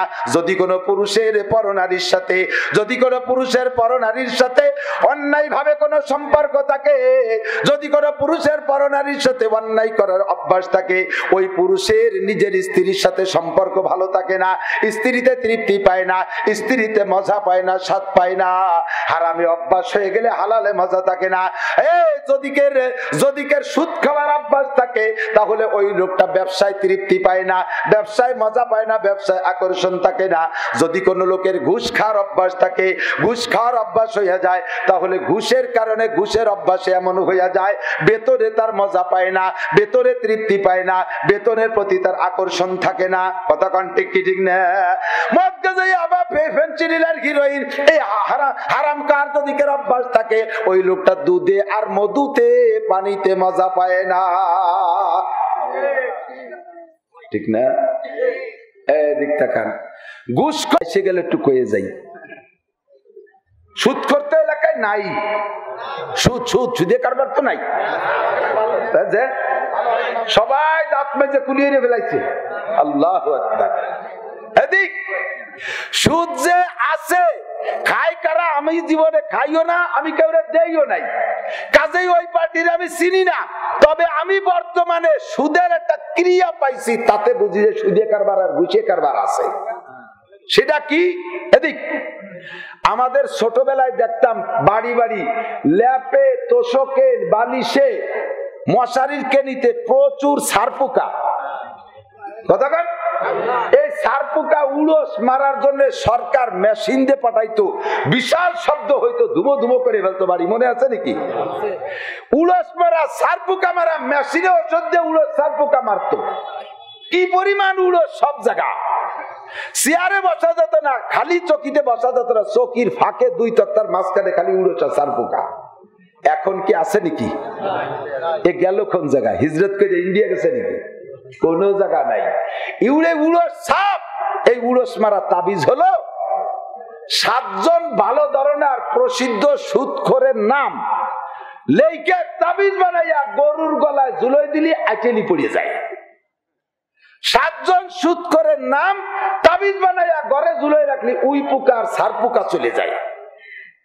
7 জন সুদখোরের নামে যদি এমন ক্রিয়া হতে পারে, তাহলে এখন ব্যারাক, অ্যাডামস, কারিতাস, বিআরডিবি, স্বনির্ভর, জাগরণী চক্র, আশা, প্রশিকা, গ্রামীণ ব্যাংক সহ পাবলিক ফাংশনে হাজারে হাজার টাকার সাথে 100 টাকা, হাজারে হাজার টাকার সাথে 1 মণ দান। এই দান্য শুধু আর টাকার সুদিয়ে কারবার আছে না নাই? কথা কন। ঘরে ঘরে ঘরে ঘরে প্রত্যেকটা মানুষের অর্থের ভিতরে সুদিয়ে কারবার ঢুকে যাচ্ছে যে কোনো কৌশলে। কাজে কাজে এত সুদখোরের মধ্যে উড়োস থাকতে পারে না।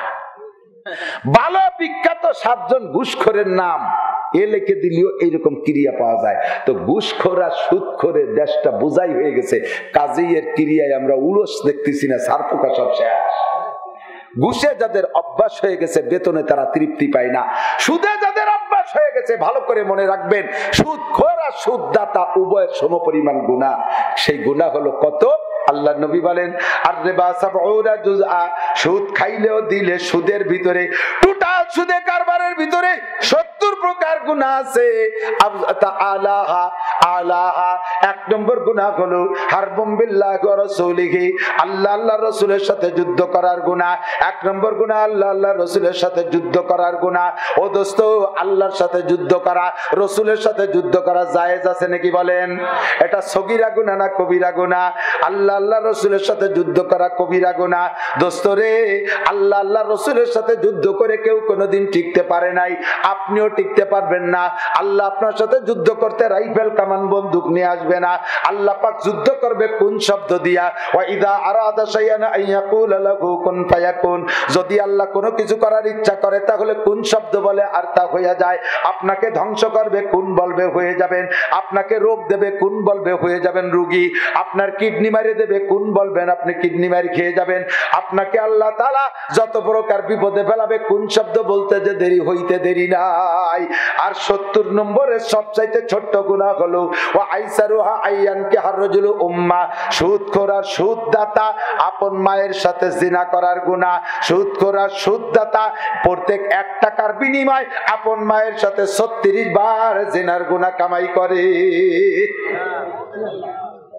আল্লাহ পাক বলেন বান্দা ইজতাজতানিবু কাবায়ের, যদি তুমি কবিরা গুনাহগুলো ছেড়ে দিতে পারো, নুকাফির আনকুম সাইয়্যাতিকুম, আমি তোমার জীবনের সমস্ত সগীরা গুনাহ বিনা তওবায় ইবাদতের ওসিলা আমি maaf করে দেব। কোন সুবহানাল্লাহ। এখন কবিরা গুনাহের আগে চিনতে হবে না, কবিরা গুনার ভিতরে 1 নম্বরে শিরক। বলেন শুধুমাত্র মস্ক করে হেডলাইন বলে দেই, 1 নম্বরে শিরিক, আল্লাহর সাথে কেউ শরীক করব না। রাজি আছেন? আমরা এক বাক্যে এতে একমত যে আল্লাহর ছেলে নাই, মেয়ে নাই, বউ নাই, বাচ্চা নাই, মা নাই, বাপ নাই, আল্লাহর ফ্যামিলিতে এইরকম কেউ নাই। কথা বলেন। খ্রিস্টানরা বলে ইন্নাল্লাহা সালিসু সালাসা, আল্লাহর ফ্যামিলিতে 3 সদস্য, আল্লাহ হলো বুড়ো আল্লাহ, আল্লাহর স্ত্রীর নাম মারিয়াম, আল্লাহর ছেলের নাম ঈসা। জোরে কান নাউজুবিল্লাহ। আমরা কি এই বিশ্বাস করি নাকি আল্লাহর ফ্যামিলিতে কোনো সদস্য নাই? একটু মুখে বলেন কুল হুয়াল্লাহু আহাদ, কুল হুয়াল্লাহু আহাদ, আল্লাহুস সামাদ, লাম ইয়ালিদ ওয়া লাম ইউলাদ ওয়া লাম ইয়াকুল লাহু কুফুয়ান আহাদ। বলো আমার আল্লাহ এক ও একক, তার ছেলে নাই, মেয়ে নাই, তার মা নাই, বাপ নাই। কথা বলেন ঠিক কিনা? এ জায়গা আমাদের বেশি ওয়াজ লাগবে না, আমরা সকলে বিশ্বাসী আল্লাহর ছেলে নাই, মেয়ে নাই, মা নাই, বাপ নাই, আল্লাহ এক ও একক, আল্লাহ ওয়াহদাহু লা শারীকা লা। এ জায়গা আমরা কেউ শিরিক করি না, কিন্তু দুইটা জায়গা আমরা মাঝে মাঝে না বুঝে ভুল করে শিরিক করে ফেলি। একটা হলো শিরিক ফিস সিফাত, আল্লাহর যে গুণ আছে ওই গুণ আর কের আছে বলে মনে করি।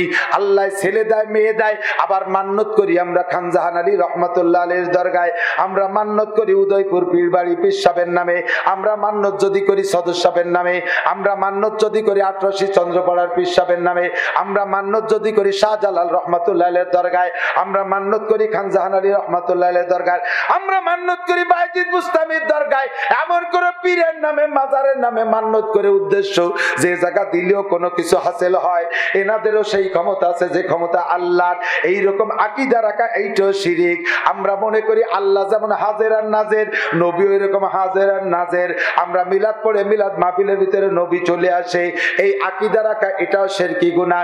এর একাই শিরক ফিস সিফাত, আল্লাহর গুণের সাথে আর কেউ গুণকে মিশানো যাবে না, আর কাহারও গুণ আল্লাহর গুণ সমকক্ষ হয় না।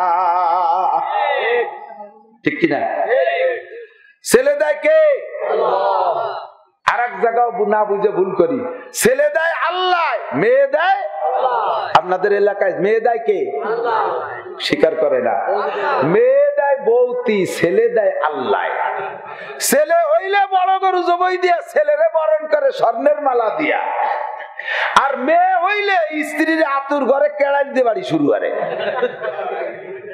আর যদি আগের ইসিজি আল্ট্রাসাউন্ড করে জানতে পারে যে এবারও পেটে মেয়ে, তাহলে বউরে রেড সিগন্যাল দিয়ে দেয়, ওইতে দেরি তোর তালাক। যে হুজুর বিয়ে পড়েছে হুজুরও তালাক, আমাকে হুজুর ২৫-১৪ তালাক দিয়ে দেয়।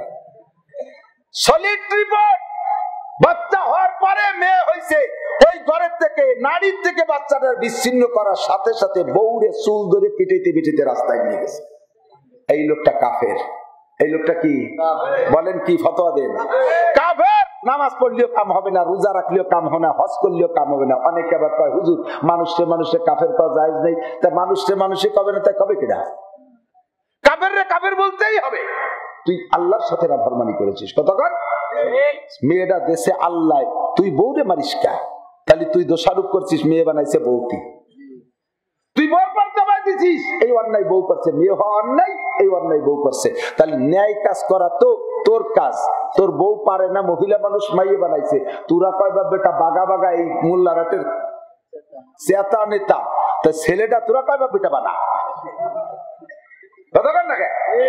তোর বর মাইয়ে বানানোতে তুই রাজি না, তা ছেলে তোরা বানা। তোরা কয়বা বেটা ছেলেরে ছেলে কতি যেটুক লাগে সেটুকু তো বানাতে পারিস না। অত চেতকা মাইয়ে দেশে খুশি থাকো। বরঞ্চ ভালো করে আপনারা, আমরা ছেলে মেয়ের মা বাবা আছি যারা, সত্য কথা স্বীকার করেন তো, বাপদেরকে ছেলেরা বেশি ভালোবাসে না মেয়েরা? 1000 বার করিও শেষ হবে না, ঠিক না? ছেলেদেরকে নিয়ে বসে কথাবার্তা বলি, রান্না হয়ে গেছে, টুকটুক করে ওরা উঠে যে খাইয়ে দিয়ে এসে আবার বসে। একটা বার ছেলেরা কয় আব্বু চলেন খেয়ে আসি। ছোট্ট দুনিয়া মাইয়ে বসা, মেয়ে দুনিয়া যায় না। লাস্টে যে ওরা বলতেছে আব্বু চলেন ভাত খেয়ে আসি, ভাইয়ারা খেয়ে আসছে।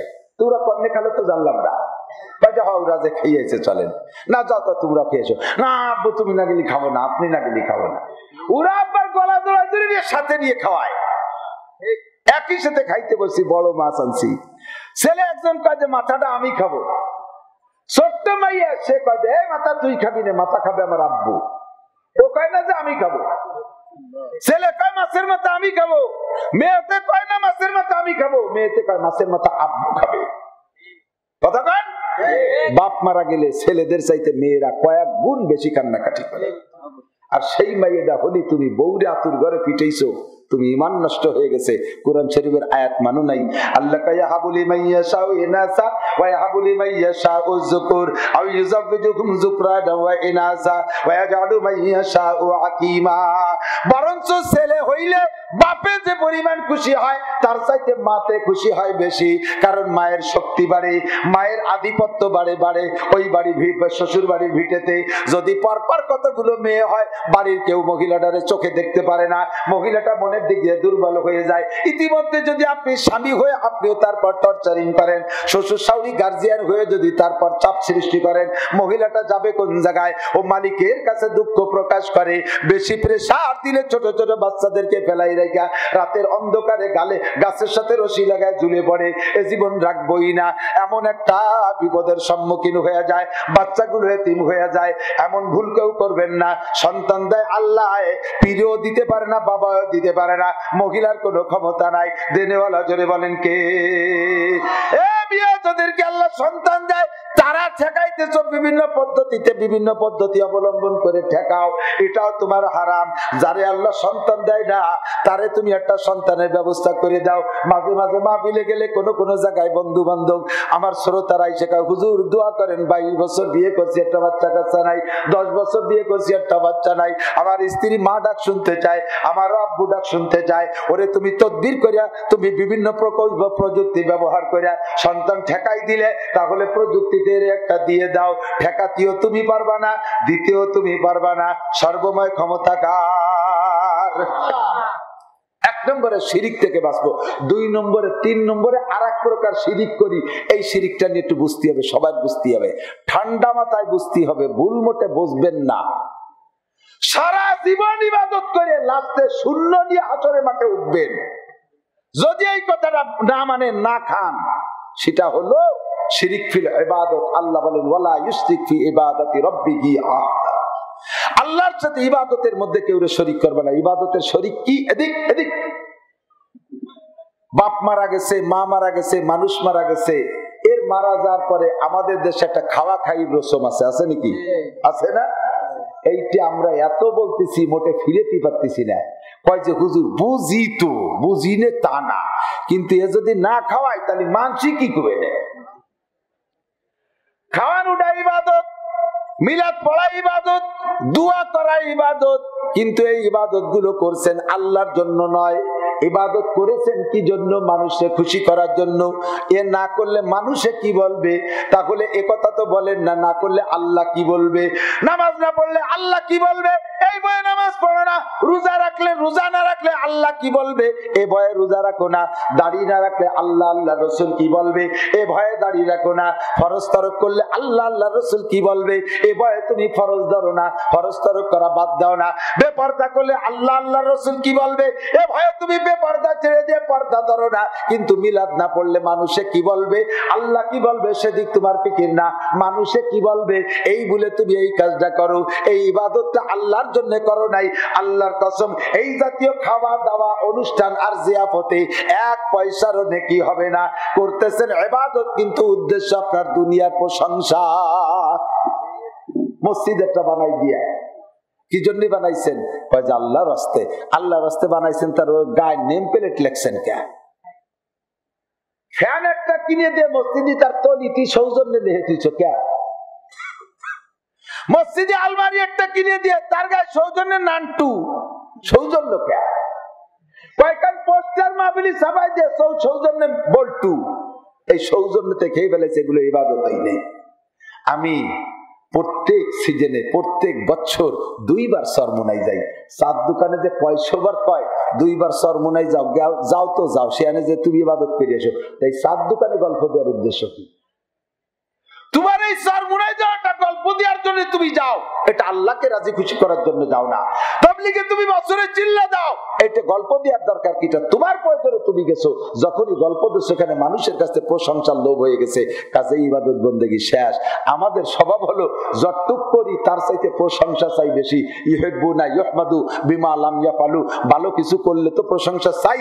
আরো অনেকে আছে ভালো কাজ না করে প্রশংসা চায়, আমরা এটা করেছি ওটা করেছি সেটা করেছি, দেখেন যেদিকে তাকাবেন সেদিকে সবকিছু আমাদের, আরো আগামীতে সুযোগ দেন, দেখেন কি করে ছাড়ি দেই, রাস্তাঘাটে খাল বানাই দেবো, 12 মাস কাল নৌকায় চলতে পারবেন, আসমান ভেঙ্গে জমিনে নামাবো, লাঠির মধ্যে মুগুর ভরবো, দেখেন কি করে ছাড়ি দেই। এগুলো সব মানুষ দেখানো কারবার, এর মধ্যে ইবাদত নেই। চেয়ারম্যানই করে বিনা হিসাবে জান্নাতে যাবে, আরশে আজিমের নিচে ছায়া পাবে। উপজেলা চেয়ারম্যান বিনা হিসাবে জান্নাতে যাবে, আরশে আজিমের নিচে ছায়া পাবে। তার যথাযথ যদি ডিউটি, তার যে দায়িত্ব আছে পালন করে, ইমামুন আদিলুন, ন্যায় বিচারক বাদশা, ন্যায় বিচারক চেয়ারম্যান, ন্যায় বিচারক মেম্বার, কথা বলেন, এনরা আরশে আজিমের নিচে 7 শ্রেণীর মানুষ জান্নাত পাবে। তার ভিতরে 1 নাম্বার এই কাজের ভিতরে যদি আবার দুনিয়ার উদ্দেশ্য থাকে, তাহলে সবকিছু সর্বনাশ।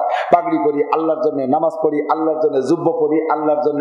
মাঝে মাঝে শুনি এক একজন কয়, জায়গায় জায়গায় খুব বাদে, কয় যে এই যে সুন্দর মসজিদ বানাইছি কি জন্য জানেন? আপনাদেরকে খুশি করার জন্য। আপনারা খুশি? খুব সুন্দর করে ডাক দেখায়, আপনারা সন্তুষ্ট তো? আর সবাই তো দায়িত্বে কয় লাগে, জি আপনার পর আমরা মহা খুশি। এইটা হয়ে গেছে শিরিক ফিল ইবাদত। মসজিদ বানাইছেন নাকি পাবেন না, মাদ্রাসা করছেন, কোরআন শরীফ দিয়েছেন, হাদিস দিয়েছেন, সবকিছু ইবাদত, কিন্তু মানুষ দেখানোর জন্য যদি হয়, এর নাম শিরিক ফিল ইবাদত। এইভাবে শিরিক থেকে বাঁচবো। 2 নম্বরে কুফরি গুনাহ, আল্লাহর নিয়ামতের নাশকর করার নাম কুফরি। আল্লাহ তাআলা আমাদেরকে করোনার মধ্যে বাঁচায় রাখছে, বলেন আলহামদুলিল্লাহ, জোরে বলেন আলহামদুলিল্লাহ। আজকে মাহফিলে আনছেন, অনেক মাসালা শুনছেন, অনেক মাসালা শুনছেন না? প্রত্যেক মাসালা আমল করবেন, মোটা নেকি পাবেন। শিখছেন তাতেই মাত্র আপনাকে এক একটা মাসালার বিনিময় 60 বছর নফল নামাজ আর নফল রোজার সওয়াব, বলেন আলহামদুলিল্লাহ। চেয়ারম্যান সাহেব এবং এই কমিটির লোক ইন্তজাম করছে, তারা আজকে মোটা নেকি পেয়ে যাবে। আমরা সবাই মিলে যে নেকি পাবো, উনরা এবং ওনাদের ফ্যামিলির সদস্যরা সেই নেকি পাবে। বাসার ভিতরে অনেক আইটেমের রান্না করছে আমাদের জন্য, আপনাদের জন্য গরু জবাই দিয়ে বিরিয়ানি করছে। এটা উনি একজন উপজেলা চেয়ারম্যান, ওনার কাছ থেকে আমরা পাবো। এর মধ্যে ওনার কোনো পার্সোনাল ক্রেডিট নাই। আমরা পাবো, আরো আগামীকালও খাওয়াবে, বছর ভরি খাওয়াবে, কথা কন না কেন? উনার কাছে আমরা পাবো তাই খাইছে, এর মধ্যে কোনো ক্রেডিট নাই। বাকি আমাদের মেহমানদারি করছে, উনি মোটা নেকি পাবে। আল্লাহ তাআলা উনারে নেকি দিয়ে আমলনামা ভরে দিক, বলেন আমিন। ইন্ডিয়া গেছিলেন অসুস্থ হইয়া, সেখান থেকে মাহফিলের ডেট পড়ার পরে চিকিৎসা পূর্ণ হয়েও পারে নাই, তাড়াহুড়া করে আবার চলে আসছে। আল্লাহ তাআলা উনাকে, উনার ওয়াইফকে, ফ্যামিলির সদস্যদেরকে সুস্থ রাখুক, বলেন আমিন। ভাগ্যবান মানুষ দুনিয়ার দিক দিয়ে, আল্লাহ তাআলা আখিরাতে ভাগ্যবান বানাক। 3টে জামাই, 1টা ওসি, 2টে এসপি। আল্লাহ তাআলা তারা যেন সঠিক ডিউটি করতে পারে, বলেন আমিন। উনার মেয়েরা আমার ওয়াজ শোনে, উনার মেয়েরা আমার বয়ান শোনে, তাদেরকে আল্লাহ তাআলা আমল করার তৌফিক দান করেন। বেপর্দা করা সগীরা না কবিরা? জোর হলো না, একটু মস্ক করেন। বেপর্দা করা সগীরা না কবিরা? পর পুরুষ, পিসাব হোক আর হুজুর হোক আর নবী হোক আর রসুল হোক, পর পুরুষ যে তার সামনে খালি গায়ে খালি মাথায় বোরকা ছাড়া মুখ খোলা অবস্থায় যাওয়া সগীরা না কবিরা? কবিরা গুনাহ, কবিরা গুনাহ। আর এই গুনারে গুনাহ যদি মনে না করেন, জীবনে তওবা করতে পারবেন না। আর গুনারে গুনাহ মনে করলেই তওবা করা সম্ভব। যে লোকটা দাড়ি কাটে আর মনে করে দাড়ি কাটা গুনাহ না, ওই লোকটা গুনাহ, তাহলে তো গুনাহ না, যেহেতু তওবা করবে কেন? ও কোনোদিন দাড়ি রাখতেও পারবে না, তওবা করতে পারবে না। যে লোকটা টেলিভিশনে নেকেট ছবি দেখে, স্টার জলসা, জি বাংলা দেখে আর এটারে গুনাহ মনে করে না, ও কোনোদিন তওবা করতে পারবে না। যে লোকটা জারি যাত্রা, করসা গাজীর গান শোনে আর দেখে, এইটাকে গুনাহ মনে করে না, ও কোনোদিন তওবা করতে পারবে না। আর গুনাহ করে যাচ্ছে কোনো কারণবশত, নফসের দুঃখায় শয়তানে ফেরবে পড়ে গুনাহ করতেছে আর গুনারে গুনাহ মনে করতেছে, তাহলে কোনো না কোনো দিন সে একদিন তওবা করতে পারবে। আল্লাহ তাআলা তাকে তওবা নসিব করবে। টাকনুসিয়ে কাপড় পরা সগীরা না কবিরা? যুবকরা বলো, টাকনুসিয়ে কাপড় পরা কবিরা গুনাহ। আল্লাহ নবী বলেন, মান জাররা ইজারাহু বাতারা লাম ইয়ানজুরিল ইয়ানজুরুল্লাহু ইলাইহি ইয়াউমাল কিয়ামা, যে ব্যক্তি টাকনু ছিঁড়ে লুঙ্গি পরে, প্যান্ট পরে, পাজামা পরে, টাকনু ছিঁড়ে লুঙ্গি পরে, প্যান্ট পরে, পাজামা পরে পুরুষ হইয়া, আল্লাহ পাক কিয়ামতের ময়দানে ওর দিকে তাকাবে না, আল্লাহ পাক ওর দিকে তাকাবে না। মাসফালা মিনাল কাবাইন ফাহুয়া ফিন্নার, টাকনু ছিঁড়ে কাপড় পরছে, সেই টাকনুর নিচে টুক এইটুক জাহান্নামী। এবার টাকনুর নিচে টুক জাহান্নামের, উপরে টুক জান্নাতি হতে পারে না। টাকনুও যেখানে, টাকনুওয়ালাও সেখানে, ঠিক না? দাড়ি কাটা সগীরা না কবিরা? কবিরা গুনাহ ছাড়তে পারলে সগীরা গুনাহ মাফ চাওয়া লাগবে না, আগেই বলে নিছি। কাজেই কবিরা গুনাহগুলো চিনে নিতে হবে। ও দোস্ত, শিরিক কবিরা গুনাহ, কুফর কবিরা গুনাহ, বেদাত কবিরা গুনাহ, দাড়ি কাটা কবিরা গুনাহ, টাকনু ছিঁড়ে প্যান্ট পরা কবিরা গুনাহ, মিথ্যে কথা কবিরা গুনাহ, গীবত শিকায়ত কবিরা গুনাহ, গীবত শিকায়ত কবিরা গুনাহ, অপবাদ দেওয়া কবিরা গুনাহ, মানুষের অপবাদ দিয়ে মানুষকে বিপদগামী করা, মানুষকে সমাজে খাটো করা, এগুলো কবিরা গুনাহ। সুন্নতের খিলাফ চুল রাখা কবিরা গুনাহ, সুন্নত তরিকা ছাড়া চুল রাখা, সুন্নতি তরিকার খিলাফ চুল কাটা কবিরা গুনাহ, দাড়ি কাটা কবিরা গুনাহ, এমন করে মিথ্যে কথা কবিরা গুনাহ। এই সব কবিরা গুনাহ আল্লাহ পাক বলেন, ইন তাজতানিবু কাবাইরা মা তুনহাউনা আনহু নুকাফির আনকুম সাইয়্যাতিকুম ওয়া নুদখিলকুম মুদখালান কারীমা। সব বিশ্লেষণ এক একটা করে দিতে ঘন্টার পর ঘন্টা সময় লাগবে। আমি একেবারে হাতে ধরিয়া জিস্ট কয়েকটা কথা আপনাদেরকে বললাম। এই কথাগুলোর পর আমল করার চেষ্টা করেন, আল্লাহ তাআলা আমাদের সব কিছু পরিচ্ছন্ন করে ঈমানি মরণ নসিব করবে। আল্লাহ তাআলা আমাদেরকে কিয়ামতে নবী রাসূলদের সাথে জান্নাতি করে দেবে। জোরে বলেন আমিন, আরো জোরে বলেন আমিন। আর 5 ওয়াক্ত নামাজ, ইন্নাস সালাতা তানহা আনিল ফাহশাই ওয়াল মুনকার, নামাজ এমনই একটা ইবাদত যা সকল গুনাহ থেকে বাঁচায়। সেই নামাজকে নামাজের মতো পড়া শিখতে হবে। হুজুর বলেন, সাল্লু কামা রাআইতুমুনি উসাল্লি, আমাকে যেমন নামাজ পড়তে দেখো সেরকম নামাজ পড়ো। হুজুর আপনারে তো আমরা দেখতেছি, সাহাবায়ে কেরাম বললেন কিয়ামতের আগের মানুষ তো দেখবে না। হুজুর বলেন, ইন্নাল উলামা ওয়ারাসাতুল আম্বিয়া, উলামায়ে কেরাম নবীদের ওয়ারিস। নবীদের নামাজ যেমন সাহাবায়ে কেরামরা দেখে, উলামায়ে কেরামের নামাজ তার এলাকার জনগণরা দেখবে। উলামায়ে কেরামের নামাজই নবীদের নামাজ, কারণ উলামায়ে কেরাম কোরআন হাদিস থেকে নামাজ শিখছে। আপনারা দাওয়াত ও তাবলীগের মেহনতে আলেমদের সাথে যাবেন। কাদের সাথে কথা বলেন? আলেমদের সাথে তাবলীগি যাইয়া দিন শিখবেন, দিনের পর আমল করবেন। আল্লাহ তাআলা আমাদের সকলকে তৌফিক দান করে। সবাই বলি আমিন।